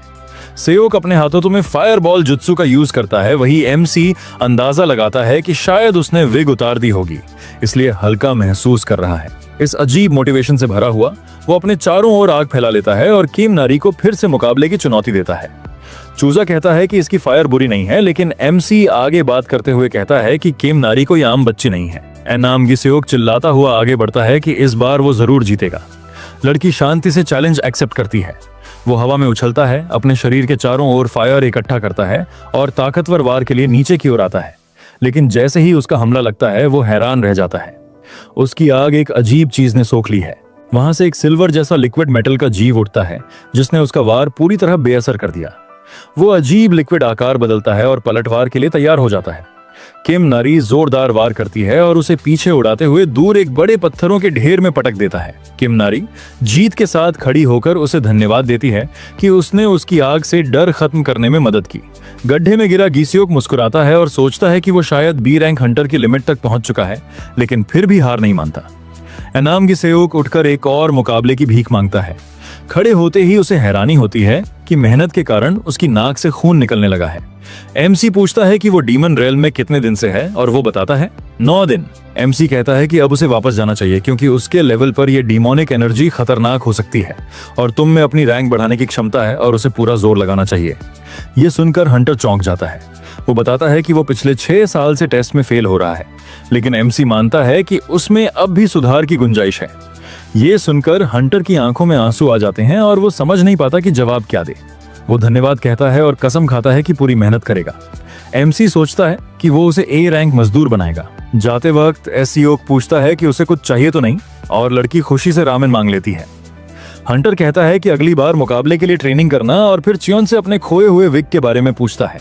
चियोन मना करता है, लेकिन चूजा शक भरी नजर डालता है। हंटर कहता है कि वो अब वापस जाएगा। जैसे ही वो पोर्टल में गायब होता है, चूजा चियोन से पूछता है कि उसे जाने देना ठीक है या नहीं। उसकी बात लड़की समझ नहीं पाती और चुपचाप पोर्टल को बंद होते देखती है। चूजे को डर है कि वो धोखा दे सकता है, तो वो एमसी से राय लेता है क्योंकि वो यादें पढ़ सकता है। वो कहता है कि हंटर सच में स्ट्रांग होना चाहता है और गंजापन असली है और उसे उसकी सच्चाई पसंद है। एमसी सोचता है कि शायद ये बंदा एक अच्छा इन्वेस्टमेंट साबित हो सकता है। लड़की पूछती है कि वो उल्लू की भाषा कैसे समझता है, तो एमसी कहता है, अच्छा मैंने तुम्हें नहीं बताया क्या? असल में हाँ, मैं जीयू की बातें समझ सकता हूँ। गू की एडवाइस पर ही मैंने ये कैबिनेट बनाया है। लड़की कहती है कि घर में थोड़ा अंधेरा है, तो एमसी बिना देर किए वो अपनी ताकत से दीवार में अपने लिए एक परफेक्ट खिड़की काट देता है और बगल में एक और छोटा सा खिड़की बना देता है। लड़की और GUU खिड़की से बाहर झांकते हैं और खुश होते हैं कि घर में उजाला हो गया है। एमसी सोचता है कि रात में रोशनी के लिए कुछ चाहिए और लड़की पूछती है कैसे। वो बताता है कि ग्लो स्टोन जो अंधेरे में चमकती हैं और छत पर चिपकाई जा सकती हैं। चूजा पूछता है कि क्या उसे सच में पता है कि उन्हें कहाँ ढूंढना है, और वह जवाब देता है कि वे ज्वालामुखी वाले इलाकों में मिलते हैं। उल्लू समझाता है कि ज्वालामुखी वाले इलाके किसी भी हंटर के लिए सबसे खतरनाक जगहों में से एक होते हैं। तब गू उदास होकर बताता है कि वही उसका घर है, जिसे सुनकर लड़की चौंक जाती है। वो उसके गाल पकड़कर पूछती है कि ये अब क्या कह रहा है। गू एक अजीब सा उदास आवाज निकालता है। लड़की उसे गले लगाकर कहती है कि इसकी आवाज उदास लग रही है। एमसी सोचता है कि वह उम्मीद से ज्यादा समझदार है। वो कहता है कि वह अकेला जाएगा, शायद GUU परेशान है, लेकिन लड़की तुरंत मना कर देती है कि वो पीछे नहीं रहेगी। वह कहती है कि अब उसे आग से डर नहीं लगता और वो उसके साथ जाना चाहती है। ये सुनकर एमसी मुस्कुरा देता है। फिर वो GUU की ओर देखता है, जो कहता है कि वो भी साथ चलेगा, वहां उसका भी कुछ काम है। एमसी मान जाता है कि सब साथ जाएंगे, लेकिन पहले वह उनके लिए गर्मी सहने वाला सामान बनाएगा। इसी बीच मैंड्रागोरा वैली में दो छोटे प्लांट मॉन्स्टर जमीन पर पड़ी विग को लात मारते हैं। फिर सीन बदलकर एक आग से भरी वीरान जमीन पर चला जाता है, जहां पिघले हुए लावा की नदियां बह रही हैं। एक बड़ा सा एक्टिव ज्वालामुखी से धुआं और राख आसमान में उड़ रही है, जो पूरे खतरनाक नजारे पर हावी है। धुएं और आग के बीच से एक परछाई निकलती है, जिसकी आंखें डरावनी चमक रही हैं और चेहरे पर एक चौड़ी स्माइल है। लेकिन उसके डरावने रूप के बावजूद उसकी आंख से एक आंसू टपकता है, जो अंदर छिपे दर्द का इशारा देता है। इसके बाद हम देखते हैं एक वोल्केनिक रीजन, जहां ऊपर मॉन्स्टर्स उड़ रहे हैं। डीमन वर्ल्ड के हंटर्स द्वारा अवॉइड की जाने वाली टॉप 3 डेंजरस जगहों में से एक। यह जगह इतनी डेंजरस है कि यहाँ के वोल्केनो की हीट आपकी स्किन तक को भी जला सकती है, और कॉन्सेंट्रेटेड टॉक्सिक गैसेस और डिमोनिक एनर्जी में सांस लेना भी डेडली है। हमारा छोटा गू कहता है, ये ऐसी जगह है जिसके बारे में ह्यूमन वर्ल्ड में लगभग कुछ भी जानकारी नहीं है। फिर वो कहता है, आखिर अब ये लड़की क्या कर रही है? वहीं पर किम नारी हंसते हुए कहती है, यहाँ पर कितना मजा आ रहा है। एमसी मुस्कुराकर कहता है, लगता है वो आग के साथ खेल रही है। बर्ड एमसी से पूछता है, वो लड़की तो मैकेनिकल क्रीचर है, तो उसके लिए ये नॉर्मल है, लेकिन तुम कैसे ठीक हो? अब आखिर तुम क्या हो? एमसी मुस्कुराकर जवाब देता है, क्योंकि मैं एक चाइमेरा हंटर हूँ। बर्ड कहता है, हाँ मुझे लगा ही था, लेकिन चाइमेरा हंटर यूजुअली ह्यूमन जैसे तो नहीं दिखते। एमसी कहता है, पहले मैं भी वैसा ही था, लेकिन रीजनरेट होने के बाद मेरा अपीयरेंस ह्यूमन जैसा हो गया। फिर एमसी पूछता है, और तुम तो एक मॉन्स्टर हो, तो क्या हमारे साथ घूमना तुम्हें अनकंफर्टेबल नहीं करता? तभी किम नरी बीच में बोल पड़ती है, ओ अभी ऑलमोस्ट मेरा कपड़ा जल जाता। तभी बर्ड हंसकर कहता है, नहीं ये बुरा नहीं है, किसी से बात करने में मजा आता है, और तुम बुरे इंसान नहीं लगते। एमसी कहता है, अच्छी बात है। तभी किम नारी लावा से बाहर निकलती है। उसके पैरों पर ऐसी मटेरियल कवरिंग होती है जो उसे फायर से प्रोटेक्ट करती है। वो एमसी से कहती है, अंकल आप फिर से गू से बात कर रहे हो, मैं भी गू से बात करना चाहती हूँ। एमसी मुस्कुराते हुए कहता है, गू इससे पहले तुमने कहा था कि तुम जानने के लिए एक्साइटेड हो कि मैं कौन हूँ।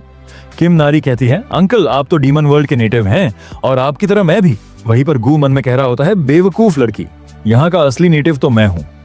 इसके बाद सीन शिफ्ट होता है, जहां पर गू कहता है, लूमिनस स्टोन वहीं होता है जहां लावा इरप्ट होता है। एमसी कहता है, तो ये जरूर क्रेटर के पास होगा, और लगता है हम ऑलमोस्ट वहां पहुंच गए हैं। वो लोग समिट तक पहुंचते हैं और किम नारी चिल्लाते हुए खुश हो रही होती है। एमसी नीचे देखता है, वहां पर बहुत सारे लूमिनस स्टोन हैं, लेकिन तभी वो नीचे देखता है, वहां पर 2 फ्रॉग्स होते हैं। एमसी कहता है, क्या ये फायर टोड्स हैं? और उनमें से एक टोड रो रहा होता है। किम नारी कहती है, अंकल वहां आगे भी एक है, वो फीमेल फायर टोड थी। जो डेड पड़ी होती है। एमसी कहता है लगता है फीमेल चलते चलते मर गई और उसके पीठ पर एग्स थे। गू समझाता है फीमेल फायर टोड्स अपने एग्स को बैक पर कैरी करती हैं, लेकिन फीमेल के मरने से एग्स भी मर जाएंगे क्योंकि यहाँ का टेम्परेचर बहुत हाई है और शायद इसीलिए वो टोड उसके मरने पर दुखी है। तभी एमसी कहता है किम नारी यहाँ वेट करो, और फिर वो क्लिफ से कूदकर नीचे चला जाता है। किम नारी चौंक कर पूछती है अंकल आप कहाँ जा रहे हैं? एमसी फ्रॉग के सामने लैंड करता है।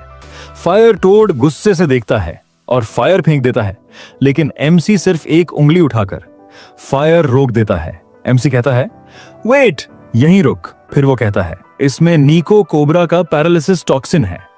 एमसी थोड़ा सा टॉक्सिन इंजेक्ट करता है जिससे टोड नींद में चला जाता है। एमसी कहता है मैंने थोड़ी डोज दी है, ये जल्दी जाग जाएगा। फायर टोड्स टॉक्सिन से इम्यून होते हैं। फिर वो कहता है मेरे अंदर 2 फायर टोड सेल्स हैं, एक ऑलरेडी डेड है लेकिन एक को बचा सकते हैं। एमसी फीमेल से वो एग निकालकर मेल में डाल देता है। मैंने इसे टाइट बांध दिया है, अब यह सरवाइव कर लेगा। फायर टोड कुरू कुरू करता है और डेड फीमेल को गुड बाय कहकर एक ऊंचा जंप लगाता है। किम नारी कहती है ओह ये तो उड़ गया। वो किम नारी के पीछे लैंड करता है, एक बार पीछे देखकर, फिर जंप मारता है। किम नारी कहती है लगता है वो हमें थैंक्स बोल रहा है। एमसी कहता है हाँ शायद। फिर एमसी कहता है ऑलराइट लूमिनस स्टोन निकालो और घर चलते हैं। किम नारी कहती है ठीक है जल्दी काम खत्म करके घर चलते हैं। वो लोग वोल्केनो से लूमिनस स्टोन निकालने लगते हैं। किम नारी खुशी से एक पत्थर निकालते हुए कहती है मुझे एक मिल गया। एमसी कहता है केयरफुल अगर गिरा दिया तो चोट लग जाएगी। किम नारी कहती है वाओ ये कितना सुंदर है। वो लोग केव से कई सारे लूमिनस स्टोन्स कलेक्ट करते हैं और नेक्स्ट सीन में दिखाया जाता है जहां पर गू की हालत खराब हो जाती है। एमसी बर्ड से पूछता है तुम ठीक हो? तुम्हें देखकर लग रहा है कि तुम्हें इन्हें उठाने में काफी दिक्कत हो रही है। बर्ड उदास होकर कहता है पहले मैं इनसे खेला करता था, काश मैं श्रिंक ना हुआ होता। एमसी कहता है हेल्प मत करो, अपने काम करो। वैसे भी तुमने वो सारे गिफ्ट्स तो तुमने अपने फ्रेंड्स को देने के लिए लाए हैं, राइट? बर्ड गुस्से में कहता है मॉन्स्टर्स का कोई फ्रेंड नहीं होता, मैं उनसे मिलने के लिए नहीं आया हूं, मैं बस उन गिफ्ट्स को उनके लिए पीछे छोड़ जाऊंगा। एमसी हंसते हुए कहता है क्या तुम शर्मा रहे हो? लगता है तुम अपने लोगों को मिस कर रहे हो। बर्ड कहता है मिस नहीं कर रहा, बस गुड बाय नहीं कह पाया, इसका रिग्रेट है। बर्ड सोचता है इंटेलिजेंस गेन करने के फायदे भी है और नुकसान भी। बर्ड अपने में ही कह रहा होता है ये कीड़ा आखिर रेड क्यों है? तभी दूसरा बर्ड उसे खा लेता है। वो पूछता है तुमने सडनली इसे क्यों खा लिया? बर्ड सोचता है अगर लैंग्वेज ना आती तो लोनलीनेस कम होती। वो कहता है मैंने ग्रुप छोड़ दिया, शायद उन्हें पता भी नहीं। बर्ड एक लूमिनस स्टोन को पूरी जान लगाकर खींचता है और कह रहा होता है आखिर ये निकल क्यों नहीं रहा? लेकिन तभी वो पत्थर अचानक नीचे गिर जाता है। तभी अचानक किम नारी कहती हैं मुझे कुछ सुनाई दिया। तभी वो नीचे दिखती और किम नारी हैरानी से कहती है अंकल ये तो एक एग है। एमसी कहता है हाँ मॉन्स्टर एग लगता है, लेकिन आखिर ये किस स्पीशीज की है? किम नारी पूछती है ये टूटा तो नहीं? एमसी कहता है ये थोड़ा सा क्रैक कर गया है, लगता है जो पत्थर गू ने गिराया था उसी की वजह से ये क्रैक कर गया, लेकिन बेबी को खुद शेल तोड़ना चाहिए तभी हेल्थी होगा। किम नारी कहती है तो अब आखिर हमें क्या करना चाहिए? फिर वो कहती है क्यों ना हम इसे ले चले, नहीं तो अगर यहाँ रहा तो पक्का से रोस्ट हो जाएगा। बर्ड कहता है नो वे, हम इसे लेकर नहीं चल सकते और अभी तो हमें पता भी नहीं कि आखिर इसमें से निकलेगा। लेकिन एमसी सोचकर कहता है पास ही में एक जगह है जो कि इस अंडे के लिए परफेक्ट नेस्ट है, तो इसे ले चलते हैं। किम नारी खुश होकर कहती है मैं इसे कैरी करूंगी। बर्ड गुस्से में कहता है पागल हो, एग डेंजरस हो सकता है। एमसी मुस्कुराकर कहता है वैसे तुमने जो लूमिनस स्टोन गिराया था उसी से क्रैक आई है। बर्ड कहता है हाँ ये बात सच है, लेकिन अगर किम नारी को डेंजर हुआ तो? एमसी मुस्कुराकर कहता है मैं देख लूंगा। बर्ड धीरे से कहता है वेल अगर तुम कह रहे हो तो ठीक है। एमसी कहता है चलो और लूमिनस स्टोन निकालते हैं। किम नारी कहती है बढ़िया, जल्दी काम करते हैं और फिर घर चलते हैं। नेक्स्ट सीन में वो लोग अपना सारा काम खत्म करके घर लौट रहे होते। वो लोग देखते हैं कि एसियो घर पर वापस आ चुका होता है। वो चिल्लाते हुए कहता है आखिर तुम सब कहाँ गए थे? सेओक चियोन की तरफ देखते हुए कहता है तुम अब अपने सामान मुझे दे दो, अब मैं इन्हें उठा लेता हूँ। चियोन कहता है लेकिन यह सामान काफी भारी है, शायद से तुम इसे ना उठा पाओ। लेकिन सेओक कहता है अरे नहीं, मैं इसे उठा लूंगा, मैं इतना भी कमजोर नहीं। और जैसे ही चियोन सेओक को वो बैग देता है वैसे ही उसकी आत्मा निकल गए और वो बैग सीधा जमीन पर गिर गया। सेओक अपनी पूरी ताकत लगा रहा होता है पर वो उस बैग को उठा नहीं पाता है। इसके बाद वो पूछता है आखिर इस बैग में है क्या जो ये इतना ज्यादा भारी है? तभी चियोन सेओक के उदास चेहरे की तरफ देखता है और पूछता, आखिर तुम्हारे चेहरे का रंग क्यों उतरा हुआ है? तभी सीन शिफ्ट होता है गू के गिफ्ट की तरफ, जो कि एक रामेन का पैकेट होता है और ये गिफ्ट गू के दोस्तों को मिल चुका होता है। और इसके बाद वो लोग उस रामेन के चारों ओर खुशी से घूमने लगते हैं। चियोन मजाक में सेओक से पूछता है, ओए तेरे फेस को क्या हुआ? लगता है कहीं से पिट के आ गया है। सेओक थोड़ा नर्वस होकर जवाब देता है कि असल में उसको रोज किम नारी फाइट में पीट देती है। सीन ज्यादा ऑकवर्ड ना हो इसलिए सेओक तुरंत टॉपिक चेंज करता है और कहता है, चलो चलो खाना रेडी कर देता हूँ, आप लोग भूखे होंगे। नेक्स्ट सीन में चियोन एक नए प्रोजेक्ट पर काम करता हुआ दिखाई देता है। वो एक लुमिनस स्टोन को केयरफुली कार्व कर रहा होता है। किम नारी क्यूरियस होकर पूछती है, ये क्या बना रहे हो? चियोन रिप्लाई देता है, मैं इस ग्लो स्टोन को लैंप में शेप कर रहा हूँ, सीलिंग पर लटकाऊंगा तो अच्छा लगना चाहिए। किम नारी कहती है, आप तो बहुत स्मार्ट हो, आपको सब कुछ पता है और आप एक्सप्लेन भी अच्छे से करते हो। आप बहुत काइंड हार्टेड भी हो, जैसे आपने फायर टोड की मदद की थी। आप बिल्कुल मेरे डैड जैसे हो। ये सुनकर चियोन थोड़ा सरप्राइज हो जाता है और पूछता है, तुम्हारे कोकोनट ट्राइब वाले डैड हैं? किम नारी घबरा जाती है और फिर हाँ बोल देती है। शाम होती है और गू सनलाइट में आराम से रिलैक्स कर रहा होता है। गर्माहट में पिघल जाने जैसी फीलिंग से वो स्ट्रेच करता है और धीरे धीरे नींद में चला जाता है। लेकिन तभी एक शैडो गू के ऊपर पड़ती है। ग्लोइंग रेड आईज अंधेरे में चमक रहे होते हैं। छोटे लीफी क्रीचर्स एक के ऊपर एक खड़े होते हैं और वो गू पर अटैक करते हैं अपना triple snuggle formation ultimate move use करके। लेकिन आउल की गोल बॉडी पर वो सीधा बाउंस हो जाते हैं। धमाका सुनकर आउल उठ जाता है। किम नारी चिल्लाते हुए कहती है, आखिर तुम सब से ये लड़ क्यों रहे हो? चियोन नोटिस करता है, ऐसा लगता है उन मैंड्रागोरा ने गू के टेरिटोरी पर हमला किया है। तभी सेओक एक खास मील ले आता है, फ्राइड टोफू पॉकेट्स, जिसे वो युबा चोप कहता है। सिस्टम विंडो शो करता है कि इसका टेस्ट स्कोर 80 है। वो तीनों टेबल पर बैठते हैं और सेओक प्राउडली बोलता है, चलिए एंजॉय कीजिए। लेकिन खाना शुरू करने से पहले चियोन फिर से पूछता है, ओए अब बता तेरे फेस को क्या हुआ था? सेओक फिर नर्वस हो जाता है। बाद में जब डिनर खत्म हो जाता है वो फाइनली कन्फेस करता है, मैं हंटर एसोसिएशन गया था अपने प्रमोशन एग्जाम के लिए। वहां ए क्लास हंटर्स ने मुझे टॉन्ट किया कि मैं 7 बार फेल हो चुका हूं। उन्होंने बोला एग्जाम छोड़ दे और बात फाइट तक पहुंच गई। चियोन कामली सुनता है और फिर मजाक में बोलता है, वैसे तू अपना हेड शेव करता है या तू असली में बॉल्ड है? ये सुनकर सेओक गर्म हो जाता है। हेयर लॉस एक कॉम्प्लेक्स मेडिकल मिस्ट्री है, ये सेंसिटिव टॉपिक है मेरे लिए। चियोन फिर पूछता है, एग्जाम कब है? सेओक बोलता है 60 दिन बाद। चियोन डिक्लेयर करता है, ठीक है अब टाइम है स्पेशल ट्रेनिंग का। सब एक्साइटेड होते हैं लेकिन चियोन पहला टास्क देता है, आज से डिशेस तुम्हारी जिम्मेदारी। सेओक शॉक्ड हो जाता है। दूसरा टास्क, ग्लो स्टोन्स को वोल्केनिक ऐश से साफ करो। सेओक डाउट करता है, ये ट्रेनिंग है क्या? चियोन बोलता है, नहीं करना तो बी क्लास बने रहो। फिर चियोन किम नारी के साथ फिशिंग के लिए निकल जाता है। सेओक पहले डिप्रेस्ड होता है लेकिन फिर रियलाइज करता है कि उसका मेंटोर ऐसे ही उसको टेस्ट कर रहा है। फिर वो कहता है, मैं वो इंसान हूं जो 6 बार फेल हुआ लेकिन हर बार उठ खड़ा हुआ। मैं अपनी मेहनत से बी क्लास हंटर बना हूं और अब और आगे जाऊंगा। डिटर्मिनेशन के साथ वो बोरिंग काम करता है और फिर चियोन के पीछे भागता है, मैं भी आ रहा हूं। और वो जाते हुए मन में ही कह रहा होता है, वो एक ऐसा आदमी है जिसके पास सब कुछ है। वो दयालु है, सेक्सी है, कूल है और वो एक बढ़िया इंसान है।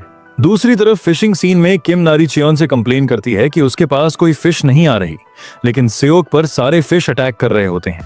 वो चिल्लाता है, एक्वाटिक मॉन्स्टर्स मेरी सबसे बड़ी वीकनेस है। इसके बाद चियोन उसको एक ग्लोइंग स्टोन देता है और कहता है, इसे पकड़ो। जैसे ही वो उसे टच करता है उसमें से डार्क डिमोनिक एनर्जी निकल रही होती है। उसका आर्म वीक हो जाता है। चियोन एक्सप्लेन करता है, ये रॉ डिमोनिक एनर्जी है, तुम्हें अपने रिफाइंड मना से इसे बाहर निकालना होगा। वो उसके चेस्ट की तरफ हाथ पॉइंट करता है और उसके अंदर के मना पाथवेज ओपन करता है। एक ग्लोइंग डायग्राम दिखाया जाता है जिसमें उसके एनर्जी फ्लोज दिख रहे होते हैं। सेओक फोकस करता है और उसके हाथ ग्लो करते हैं। फिर वो हैवी ग्लो स्टोन लिफ्ट करने की कोशिश करता है और फाइनली सक्सेसफुली उठा लेता है। चियोन कहता है, अब से तुम डिशेस पॉलिश करते रहोगे। सेओक प्राउडली बोलता है, मैं वो इंसान हूं जो कुछ भी पॉलिश करके परफेक्ट शाइन दे सकता है। इसके बाद हमें नाइट टाइम का सीन दिखाया जाता है। घर में सब सो रहे होते हैं। ग्लोस्टोन लैंप एक सॉफ्ट रोशनी दे रहा होता है, लेकिन गू जाग रहा होता है क्योंकि उसने पहले से ही ज्यादा सो लिया था। उसको एक हल्की सी आहट फील होती है। ड्रॉअर से वो देखता है कि किम नारी चुपके से उठकर डोर की तरफ जा रही होती है।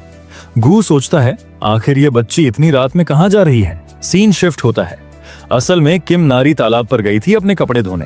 पानी में उतरकर उसने उन्हें साफ किया और बुदबुदाई कि ये वही कपड़े हैं जो अंकल ने उसे दिया था। उसने खुद को समझाया कि धोने के बाद सब ठीक हो जाएगा। पीछे से चियोन और गू चुपके से उसे देख रहे होते हैं। चियोन ने सोचा कि वो रात में कपड़े क्यों साफ कर रही है। गू ने फुसफुसाकर डांटा कि वो लड़की है और उसके पास एक्स्ट्रा कपड़े चेंज करने को भी नहीं है। चियोन ने मन ही मन माना कि उसके लिए तो फर्क नहीं पड़ता कि वो क्या पहनता है। जब किम नारी ने आखिरकार दाग हटा दिया तो वो खुशी से चिल्लाई। चियोन ने सोचा कि वो बस एक बच्ची है और शायद उसने उसकी तरफ ज्यादा ध्यान नहीं दिया। नारी ने खुश होकर कहा कि कपड़े साफ हो गए और परफेक्ट हैं। तभी उसने देखा कि चियोन और गू उसकी तरफ आ रहे हैं। चियोन कैजुअली बोला कि रात की हवा कितनी अच्छी लग रही है। हैरान किम नारी ने पूछा कि वो यहाँ क्यों है। चियोन ने समझाया कि वो बस गू के साथ वॉक कर रहा था और पूछा कि क्या वो भी वॉक के लिए निकली है। किम नारी घबराते हुए कहती है, हाँ मैं भी इसीलिए निकली हूँ। फिर चियोन ने उससे कहा कि थोड़ी देर रुकना। उसने छोटी सी रस्सी से 2 फ्लावर्स उसके कमर पर बांध दिए और कहा कि ये क्यूट लग रहा है। किम नारी खुश होकर बोली, हाँ ये अच्छा लग रहा है, बिल्कुल तुम्हारे जैसा। चियोन ने बताया कि ये फोर्साइथिया फ्लावर है, उसका फेवरेट। अचानक किम नारी झाड़ियों से आवाज सुनकर डर गई और चीख पड़ी। ये क्या है? चियोन ने कामली कहा कि ये तो बस ग्रास हॉपर है, एक हार्मलेस बी क्लास मॉन्स्टर, और उसे डरने की जरूरत नहीं है। नारी ने माना कि उसे डर लगा था। इसके बाद जैसे कोई पिता अपनी बेटी का हाथ पकड़कर संभालता है, ठीक वैसे ही चियोन ने किम नारी का हाथ धीरे से थाम लिया और साथ में घर की तरफ चल पड़े। रास्ते में उसने पूछा कि उसे कुछ चाहिए क्या, जैसे कपड़े या जूते। किम नारी ने याद दिलाया कि वो पहले ही उसे दे चुका है और उसे वो बहुत पसंद है। चियोन ने उसका जवाब मान लिया, लेकिन मन ही मन सोचता रहा। सीन बदलता है डिस्ट्रिक्ट 13 की स्लम्स के पास। चियोन एक गेट से बाहर आता है सियोक के कपड़े पहनकर। वो अजीब लग रहा था क्योंकि उसका शरीर बड़ा था और वो नंगे पांव चल रहा था। लोग उसे घूर रहे थे लेकिन उसे परवाह नहीं थी। उसके ख्याल फिर से किम नारी की तरफ गए। उसने कहा था कि वो कपड़े ठीक हैं, लेकिन उसे पता था कि उसे सिर्फ एक ही कपड़ा पहनाना सही नहीं है जो कि उसे फिट भी ना हो। गू भी उसे बार बार इस बारे में ताना मार रहा था। चियोन ने सोचा कि अच्छा होता अगर वो किम नारी को साथ लाता और वो खुद कपड़े चुन लेती, लेकिन ह्यूमन वर्ल्ड उसके लिए अभी भी डरावना था, उसके ट्रॉमा की वजह से। वो सोच रहा था कि उसने एक प्रेशियस गेट स्टोन सिर्फ एक बच्चे के कपड़ों के लिए क्यों खर्च कर दिया। तभी एक रेड हेयर्ड लड़का पीछे से उसकी शर्ट खींचता है और पूछता है कि क्या वो क्लोथिंग स्टोर ढूंढ रहा है। लड़के ने 10,000 सर्विस फी मांगी उसे गाइड करने के लिए और कहा कि उसे सस्ता और अच्छा स्टोर पता है। चियोन ने हिचकिचाया तो लड़के ने कहा कि पेमेंट बाद में कर देना। चियोन ने कहा कि उसके पास फुटकर नहीं है। लड़के ने सोचा कि शायद डीमन रेल्म में इसे ठग लिया गया है। वो रुकी जैसा लग रहा था जिसके पास 10,000 भी नहीं, लेकिन उसने कहा कि चलो छोड़ो, मैं तुम्हें गाइड कर देता हूँ क्योंकि तुम मुझे ठीक आदमी लग रहे हो। लड़के ने अपना नाम बोंगसू बताया और चियोन ने भी अपना नाम बताया। बोंगसू ने कहा, मैं तुम्हें ह्युंग ही बुलाऊंगा। रास्ते में चियोन ने पेट्रोल कार्स देखी और सोचा कि स्लम्स अब पहले से सेफ लग रही हैं। बोंगसू ने गेस किया कि शायद चियोन हाल ही में अवेकेंड हुआ है। उसने कहा, लगता है किसी ने तुम्हारा इक्विपमेंट चोरी कर लिया, इसीलिए तुम यहाँ बाहर बिना किसी इक्विपमेंट के आए हो, लेकिन ज्यादा चिंता मत करो, शुरुआत में ऐसा सबके साथ होता है। चियोन कहता है, तुम्हारी एज के हिसाब से तुम्हें ज्यादा जानकारी है।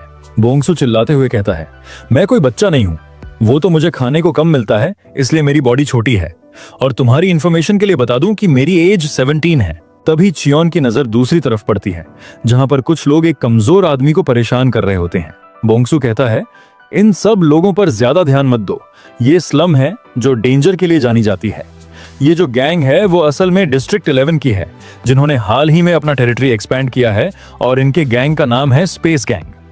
इन लोगों को तो पुलिस भी कुछ नहीं करती, तो यहाँ हमारी क्या औकात है। इसलिए मैं तुमसे यही बोलूंगा कि तुम इन सब पे ज्यादा ध्यान मत दो। इसके बाद उन्हें एक क्लोथिंग स्टोर दिखाया जाता है। अंदर एक औरत बैठी थी जो सोच रही थी कि वो स्लम्स में ऐसा बिजनेस करके पागल हो गई है, उसे ऐसी जगह पर इस टाइप की स्टोर खोलनी ही नहीं चाहिए थी। तभी बोंगसू चियोन को लेकर शॉप में आता है। वो उस लड़की को पार का जुम्मा कहकर बुलाता है, जिस पर वो भड़क गई और बोली कि उसे नूना बुलाओ क्योंकि उसकी अभी शादी भी नहीं हुई। चियोन मन में कह रहा होता है, ये मेरा पहली बार है जब मैं किसी क्लोथिंग स्टोर में कपड़े खरीदने आया हूँ। बोंगसू पाक को बताता है कि ये ह्युंग है और इसने कहा है कि इसे कपड़ों की जरूरत है और ये एक हंटर है। पाक बोंगसू से कहती है, मेरे लाल जरा कोने में आना थोड़ी देर। बोंगसू कहता है, आखिर अब क्या कर दिया मैंने। इसके बाद वो बोंगसू के गाल खींचते हुए कहती है, आखिर तू कब तक गरीब हंटर्स को मेरी दुकान पर लाता रहेगा, तुझे पता भी है कि मुझे कितने सारे उधारी चुकाने हैं। बोंगसू कहता है, अब आखिर मुझे कैसे पता होगा कि उसके पास पैसे हैं या नहीं। पार्क कहती है, तुझे उसकी शक्ल देख के क्या लग रहा, उसके पास पैसे भी होंगे? बोंगसू कहता है, पर वो तो हैंडसम है। इसके अलावा तुम ही वो थी जिसने मुझे हंटर्स को लाने को कहा क्योंकि वो तुम्हारे छोटे भाई की याद दिलाते हैं। पार्क कहती है, ऐसा तो बस 1-2 बार ही हुआ है। अगर मैं तुम जैसे बच्चों की मदद करती रही तो मैं बेघर ही हो जाऊंगी। बोंगसू कहता है, मैंने थोड़ी ना बोला था कि तुम मेरी मदद करो। पार्क गुस्से में कहती है, अगर ऐसा है तो यहाँ से निकल जाओ। चियोन चुपचाप कपड़े देखने लगा और फिर चेक देकर बोला कि वो ये सब खरीदना चाहता है। बोंगसू और पार्क की नजर पैसों पर गई। 10 मिलियन डोबस। वो लोग शॉक्ड रह गए। बोंगसू और पार्क दोनों का बिहेवियर बदल गया और वो उसे गेस्ट ऑफ ऑनर की तरह ट्रीट करने लगे। ऐसा चेंज देखकर तो चियोन भी शॉक हो गया और मन में बोला, ये क्या बकचोदी है बे। खैर, इसके बाद पार्क पूछती है कि उसे किस तरह के कपड़े चाहिए। चियोन बताता है कि उसे प्री एजेड स्कूल लड़की के लिए कपड़े चाहिए। इसके बाद पार्क ने उसे बच्चों के कपड़े दिखाए और चियोन ने सब खरीद लिए, और से भी ज्यादा कर। उसने डिलीवरी से मना किया और खुद बैग उठा लिए। फिर उसने बोंगसू को 2 शर्ट्स और पैसे दिए और कहा कि उसे एक और फेवर चाहिए। बोंगसू उसे एक सेफ जगह ले गया, पुलिस स्टेशन के पास। वो बताता है कि यह जगह साफ और सेफ है और यहाँ का मालिक भी अच्छा है। इसके बाद चियोन अंदर जाते हुए कहता है, तुम मेरा बाहर ही वेट करो। उसके जाने के बाद बोंगसू सोचने लगता है कि इसके पास इतना पैसा कैसे है। हो सकता है कि ये कोई बुरा इंसान हो, क्योंकि कोई आदमी एक बच्चे को 100,000 वॉन और कपड़े कैसे दे सकता है। शायद ये आदमी कोई किडनैपर हो। क्या मुझे यहाँ से भाग जाना चाहिए? लेकिन क्या हो अगर वो सच में एक अच्छा आदमी हुआ तो? तभी चियोन बाहर आते हुए कहता है, तुमने ठीक कहा था, वो आदमी सच में अच्छा था और यहाँ की जगह भी साफ है। चियोन एक रूम की देते हुए कहता है, लगता है तुम स्ट्रीट्स पे रहते हो, इसीलिए ये लो। उसने बताया कि उसने वहां उसका 1 साल का रेंट और खाना पहले से ही प्रिपेयर कर दिया है और उसे रूम की दे दी। बोंगसू शॉक्ड रह गया कि आखिर कोई इतना अच्छा कैसे हो सकता है। चियोन ने कहा कि उसे अपनी जिंदगी की याद आ रही थी, जब वो भी ऐसे ही जी रहा था, बहुत पहले। इतना कहकर वो डंजन गेट से चला गया। घर लौटने पर किम नारी ने नाराज होकर पूछा कि वो बिना बताए कहां चला गया था। वो बताता है कि वो उसके लिए गिफ्ट खरीदने गया था। चियोन ने गिफ्ट दिया, ढेर सारे कपड़े। किम नारी खुशी से झूम उठी। गु हैरान रह गया कि आखिर इतने सारे कपड़े कहां से आए, और वही सियोक नाखुश हो गया क्योंकि उसके लिए कुछ नहीं था। चियोन ने ऑकवर्डली मान लिया कि हाँ, उसके लिए नहीं लाया, लेकिन किम नारी बेहद खुश थी और अपने नए कपड़े ट्राई करने चली गई। सीन खत्म होता है उस मिस्टीरियस एग के साथ जो उन्हें पहले मिला था। उसमें थोड़े क्रैक्स आने शुरू हो गए हैं। दूसरी तरफ चियोन कपड़े फोल्ड कर रहा होता है और सोचता है कि ऐसा करने से उसे काफी शांति मिलती है। तभी किम नारी बाहर आती है और कहती है, अंकल मेरी तरफ देखो। वो कहती है कि ये ड्रेस उस पर बहुत खूबसूरत लग रही है। चियोन कहता है, हाँ ये सच में सुंदर लग रहा है, क्या ये तुम्हें सबसे ज्यादा पसंद है? किम नारी शर्माते हुए कहती है कि वो और भी आउटफिट्स ट्राई करेगी। फिर किम नारी जीन्स पहनकर बाहर आती है और पूछती है, मैं इन पैंट्स को कैसे पहनूं? फिर वो चियोन की टी शर्ट पहन लेती है और मजाक में कहती है कि वो बिल्कुल एक गोस्ट लग रही है। चियोन उसे देखकर सोचता है कि किम नारी सच में बहुत एक्साइटेड है। गु बोलता है, वो सच में बहुत क्यूट है। कुछ देर बाद किम नारी एक हुडी पहनकर आती है जिस पर बीच में एक चिक बना होता है। वो कहती है कि ये चिक बिल्कुल गु जैसा दिखता है और उसे ये हुडी बहुत पसंद है। गु डिसबिलीफ में कहता है, मैं इस चिक जैसा कैसे दिख सकता हूँ?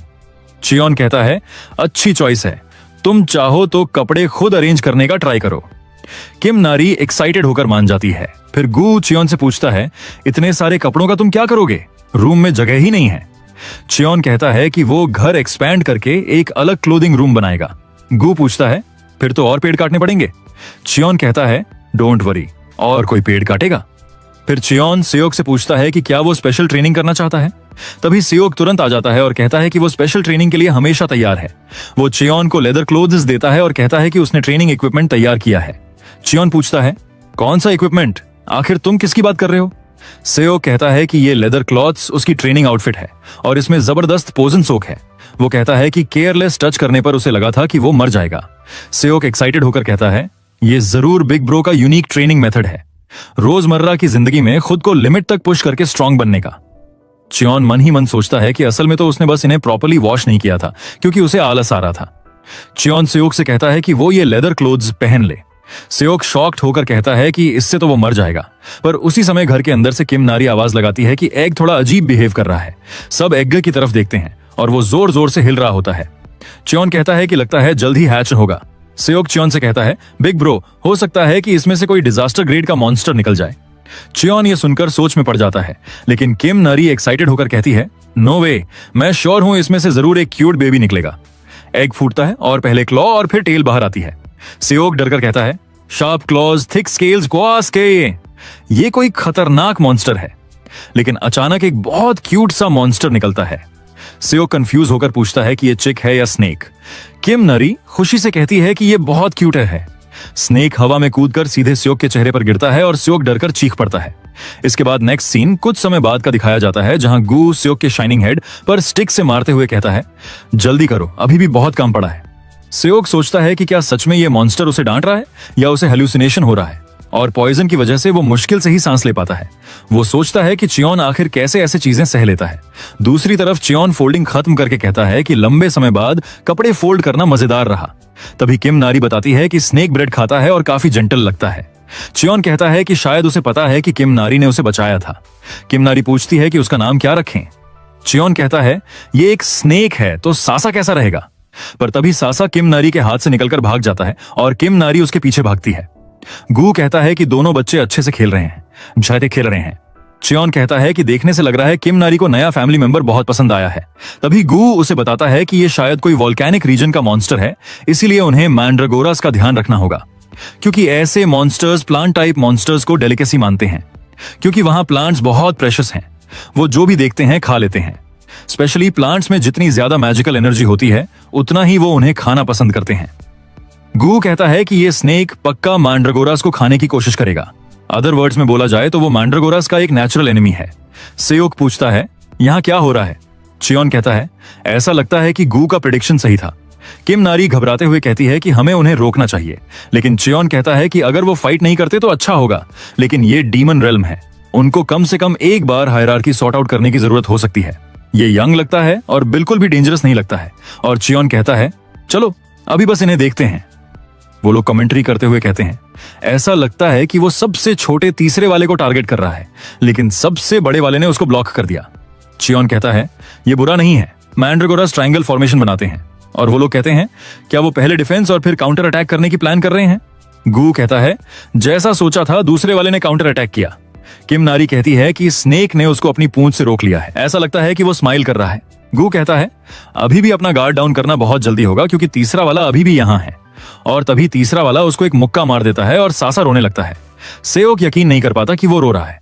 किम नारी कहती है कि वो शायद जन्म के बाद से पहली बार मार खाकर शॉक्ड है। फिर वो रोते हुए चला जाता है और किम नारी उसके पीछे पीछे जाती है। चियोन कहता है लगता है मैंड्रागोरास आज जीत गए। सियोक कहता है कि ये काफी वॉचेबल मैच था। इसके बाद चियोन कहता है चलो शो खत्म हुआ, अब वापस से अपने काम पर चलो। और गू भी सियोक को मारते हुए कहता है चल बे जल्दी जल्दी लकड़ी उठा। सियोक कहता है क्या ये लोग इंसान भी हैं जो मुझसे इतना काम करवाए जा रहे हैं।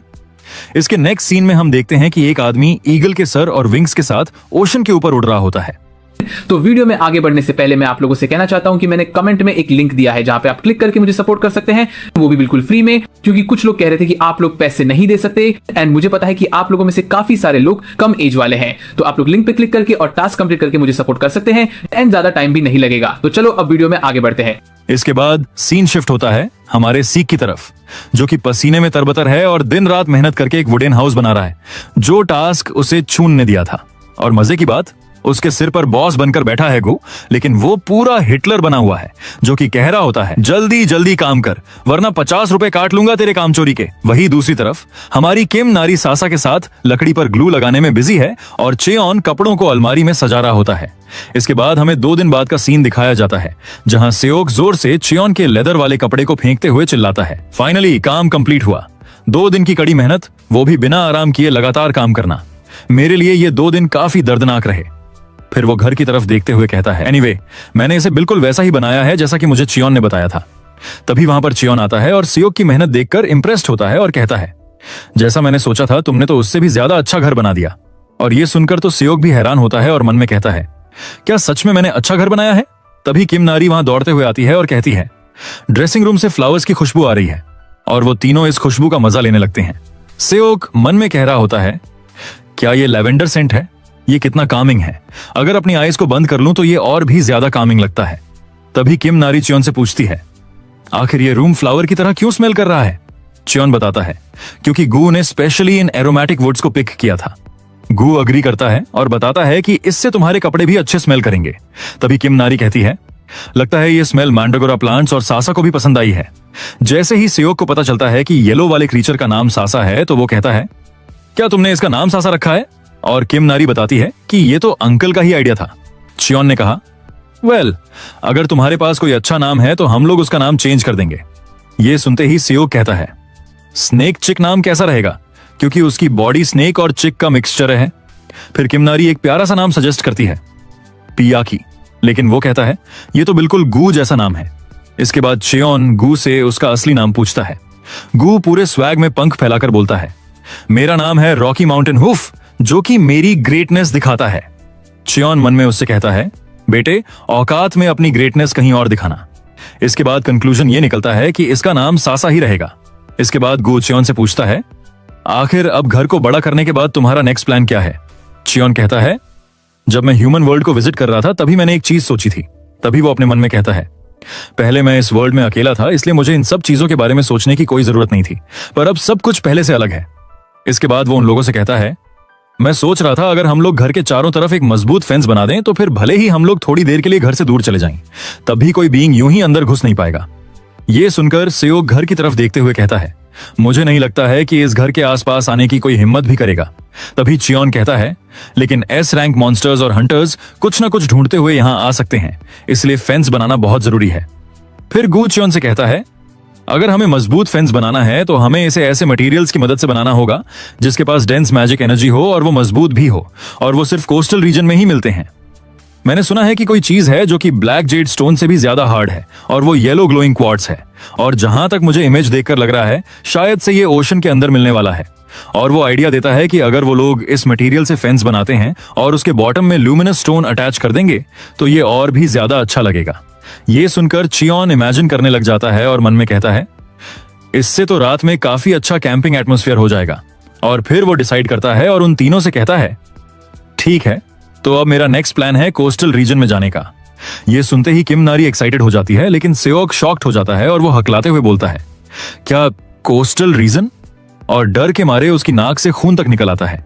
असल में वो जगह उसके लिए एक नाइटमेयर से कम नहीं है, क्योंकि पानी और डिमोनिक एनर्जी ये दोनों उसकी कमजोरियां उसे हैं। लेकिन तभी उसको एक आइडिया आता है और वो नाटक करते हुए चियोन से कहता है, बिग ब्रो, मुझे लगता है कि अब मुझे वापस ह्यूमन वर्ल्ड जाना होगा और अपना डिमोनिक एनर्जी रिमूव करना होगा। ये शेम की बात है कि मैं आपके साथ नहीं जा सकता हूं। ये सुनकर चियोन कहता है, ठीक है, तुम जा सकते हो, लेकिन अगर हम लोगों को आने में देर हो तो मंड्रागोरास का अच्छे से ख्याल रखना। सेओक हां कर देता है और कहता है, बिग ब्रो, भले ही आप स्ट्रांग हो लेकिन आप कोस्टल रीजन में केयरफुल रहना। चियोन कहता है, क्यों, आखिर वहां पर ऐसा क्या है?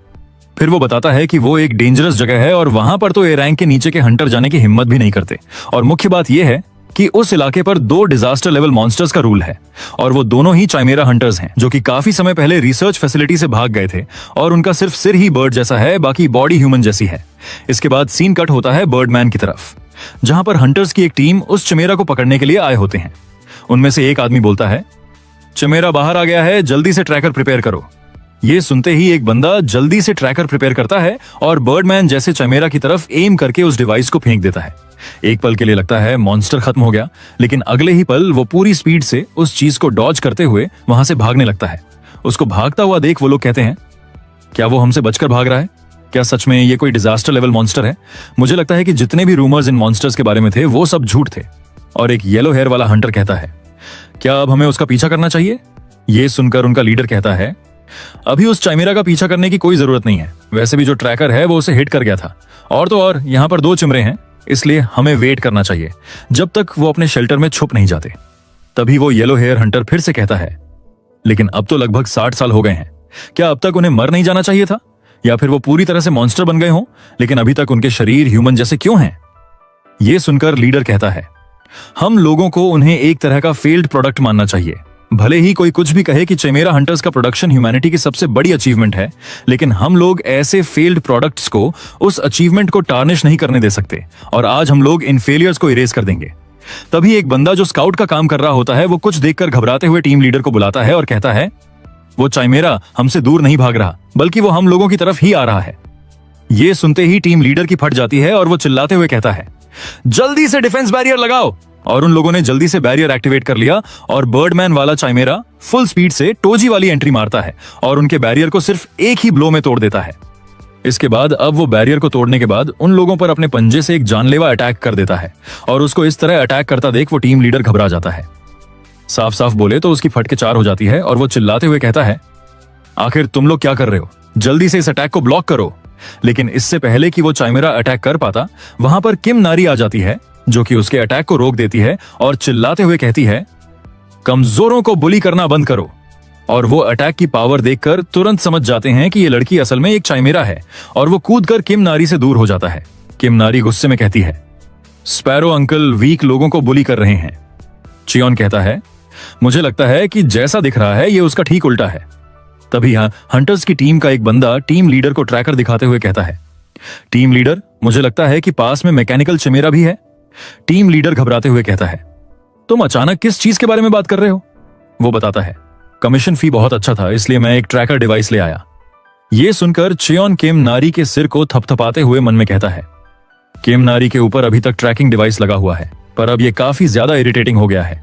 और वो उसी चिमेरा की तरफ देखते हुए कहता है, मुझे लगता है मैं इस आदमी से फिर मिल रहा हूं। इसके बाद चियोन जोर से चिल्लाते हुए कहता है, बर्ड हेड, क्या मैं तुम्हें याद आया? हम दोनों रूममेट्स थे, तुम्हारा नंबर क्या था? और ये सुनकर वो हैरान हो जाता है। फिर चियोन कहता है, मुझे नहीं लगा था कि तुम अभी भी जिंदा होगे। कितना अच्छा कोइंसिडेंस है, इतने समय के बाद फाइनली हम लोग फिर से मिल रहे हैं। तभी उनके पीछे जो हंटर्स होते हैं वो कहते हैं, टीम लीडर, ये बंदा मुझे सस्पिशियस लग रहा है। हमें अब ये चीज इसी पर छोड़ देना चाहिए और अभी के लिए हमें यहां से रिट्रीट करना चाहिए। टीम लीडर हां करता है और कहता है, जल्दी से वापस जाने की तैयारी करो। जब हम लोग वापस से प्रिपरेशन कर लेंगे तो हम लोग वापस से यहां आएंगे। ये सुनकर चियोन कहता है, अगर वो अभी वापस चले गए तो ये हम दोनों के लिए खराब होगा।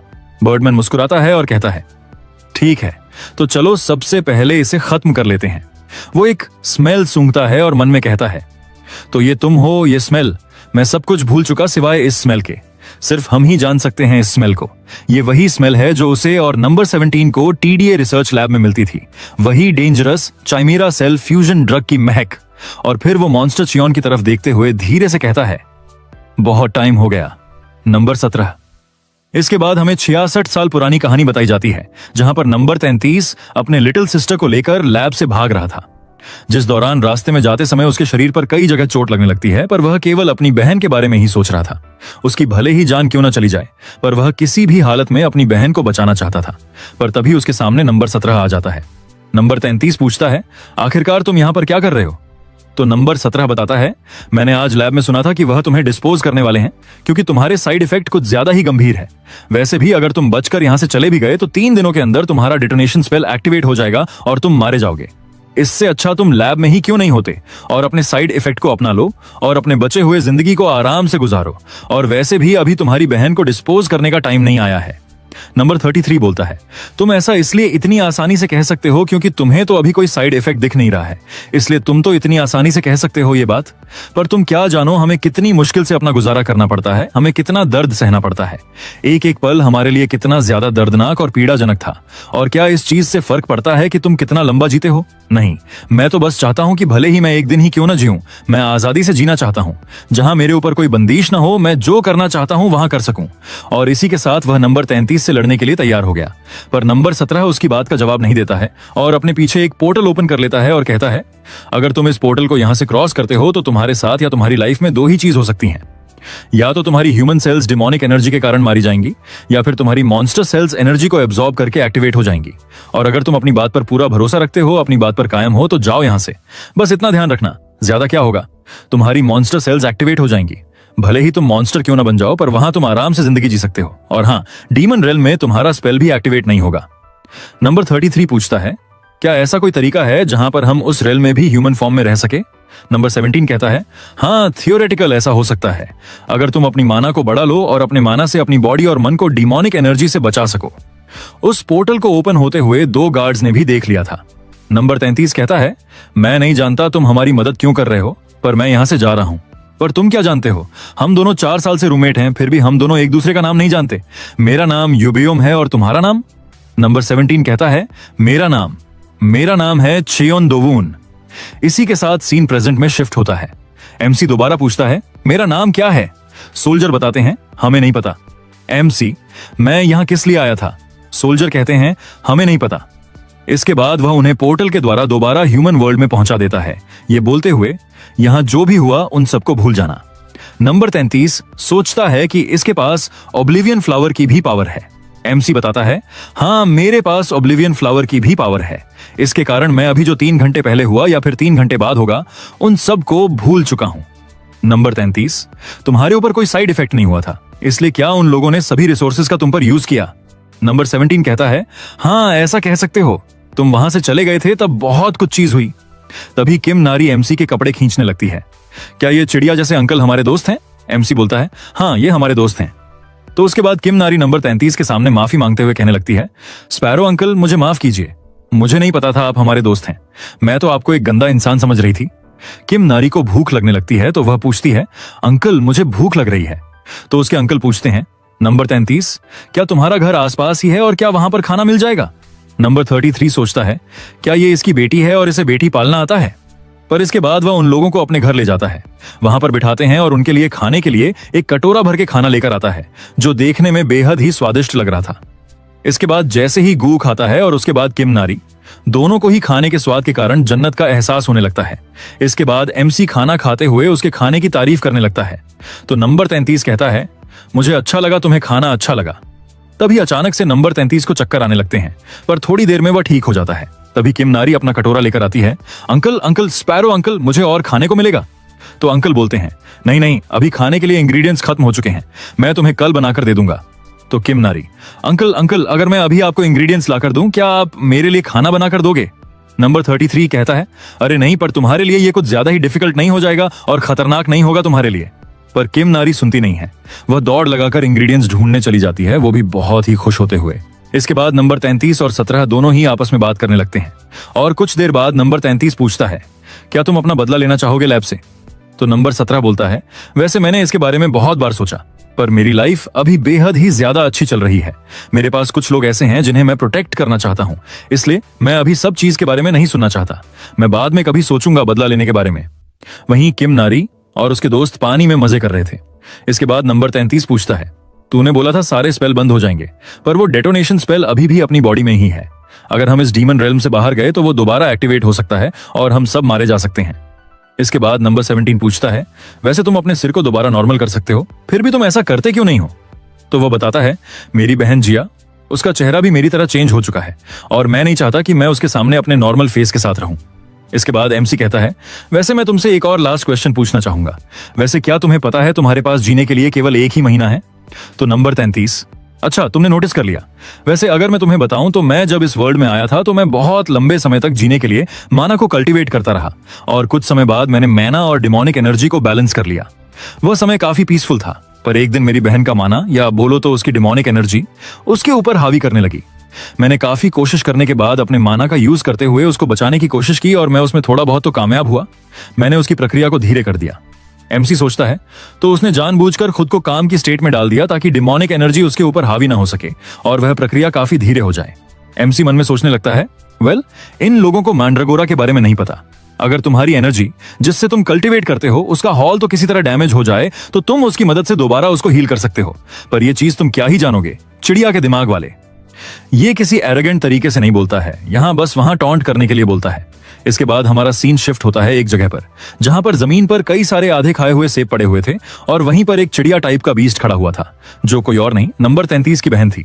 वहां अचानक से जोर से चिल्लाने लगती है और इसी के साथ हमारा यह एपिसोड यही खत्म होता है। एंड हाँ, जो लिंक मैंने कमेंट में दिया है उस पर क्लिक करके टास्क कंप्लीट कर देना। वो और उसकी बहन दोनों ही एक सीरियस बीमारी से सफर कर रहे थे, लेकिन एमसी उन्हें बताता है कि वे ठीक हो सकते हैं।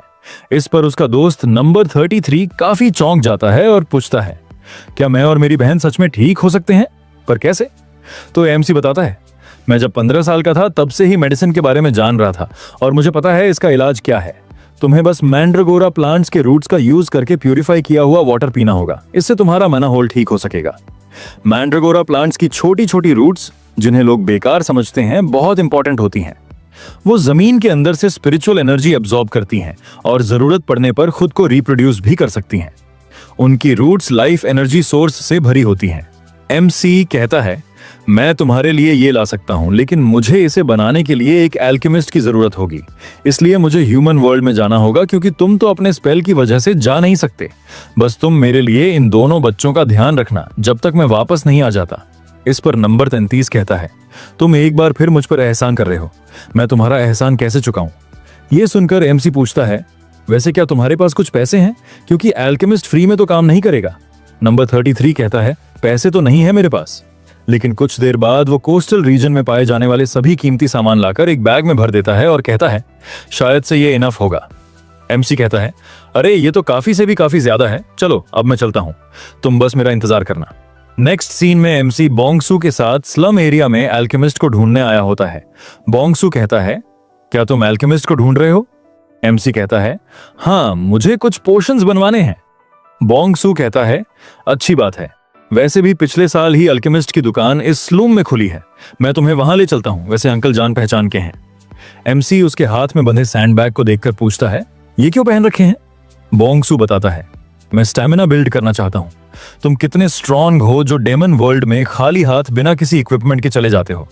मैं भी तुम्हारी तरह स्ट्रांग बनना चाहता हूं, इसलिए मैं खूब खा रहा हूं, दवाइयां ले रहा हूं और एक्सरसाइज कर रहा हूं। बातें करते करते वे एल्केमिस्ट की दुकान पहुंच जाते हैं। बोंगसू के अंकल दुकान के बाहर खड़े थे और फोन पर बात कर रहे थे। बोंगसू कहता है, ये जरूर लोन शार्क का फोन होगा। एमसी पूछता है, आखिर ये लोन शार्क कौन है? बोंगसू बताता है, हाँ, उन्होंने लोन ले रखा है। पहले वे गोल्ड सिटी में काम करते थे, उन्हें 20 साल का एक्सपीरियंस था, लेकिन कुछ समय पहले उन्हें नौकरी से निकाल दिया गया और यहाँ ट्रांसफर हो गया। मैंने सुना है कि उनके सुपरवाइजर स्लम के लोगों के फंड्स हड़पना चाहते थे, लेकिन अंकल ने शिकायत कर दी। इसी वजह से उन्हें गुस्से में कंपनी से बाहर कर दिया। फोन कटते ही अंकल दुखी होकर लौटने लगते हैं, लेकिन ओ बोंगसू को देखकर मुस्कुरा पड़ते हैं और कहते हैं, क्या हुआ, आज मेरे पास कैसे आना हुआ? बोंगसू कहता है, ये मेरे बिग ब्रदर हैं, ये एल्केमिस्ट को ढूंढ रहे थे तो मैं इन्हें आपके पास ले आया। एमसी कहता है, ये कोई नॉर्मल इंसान नहीं है, बल्कि ये ए रैंक एल्केमिस्ट है।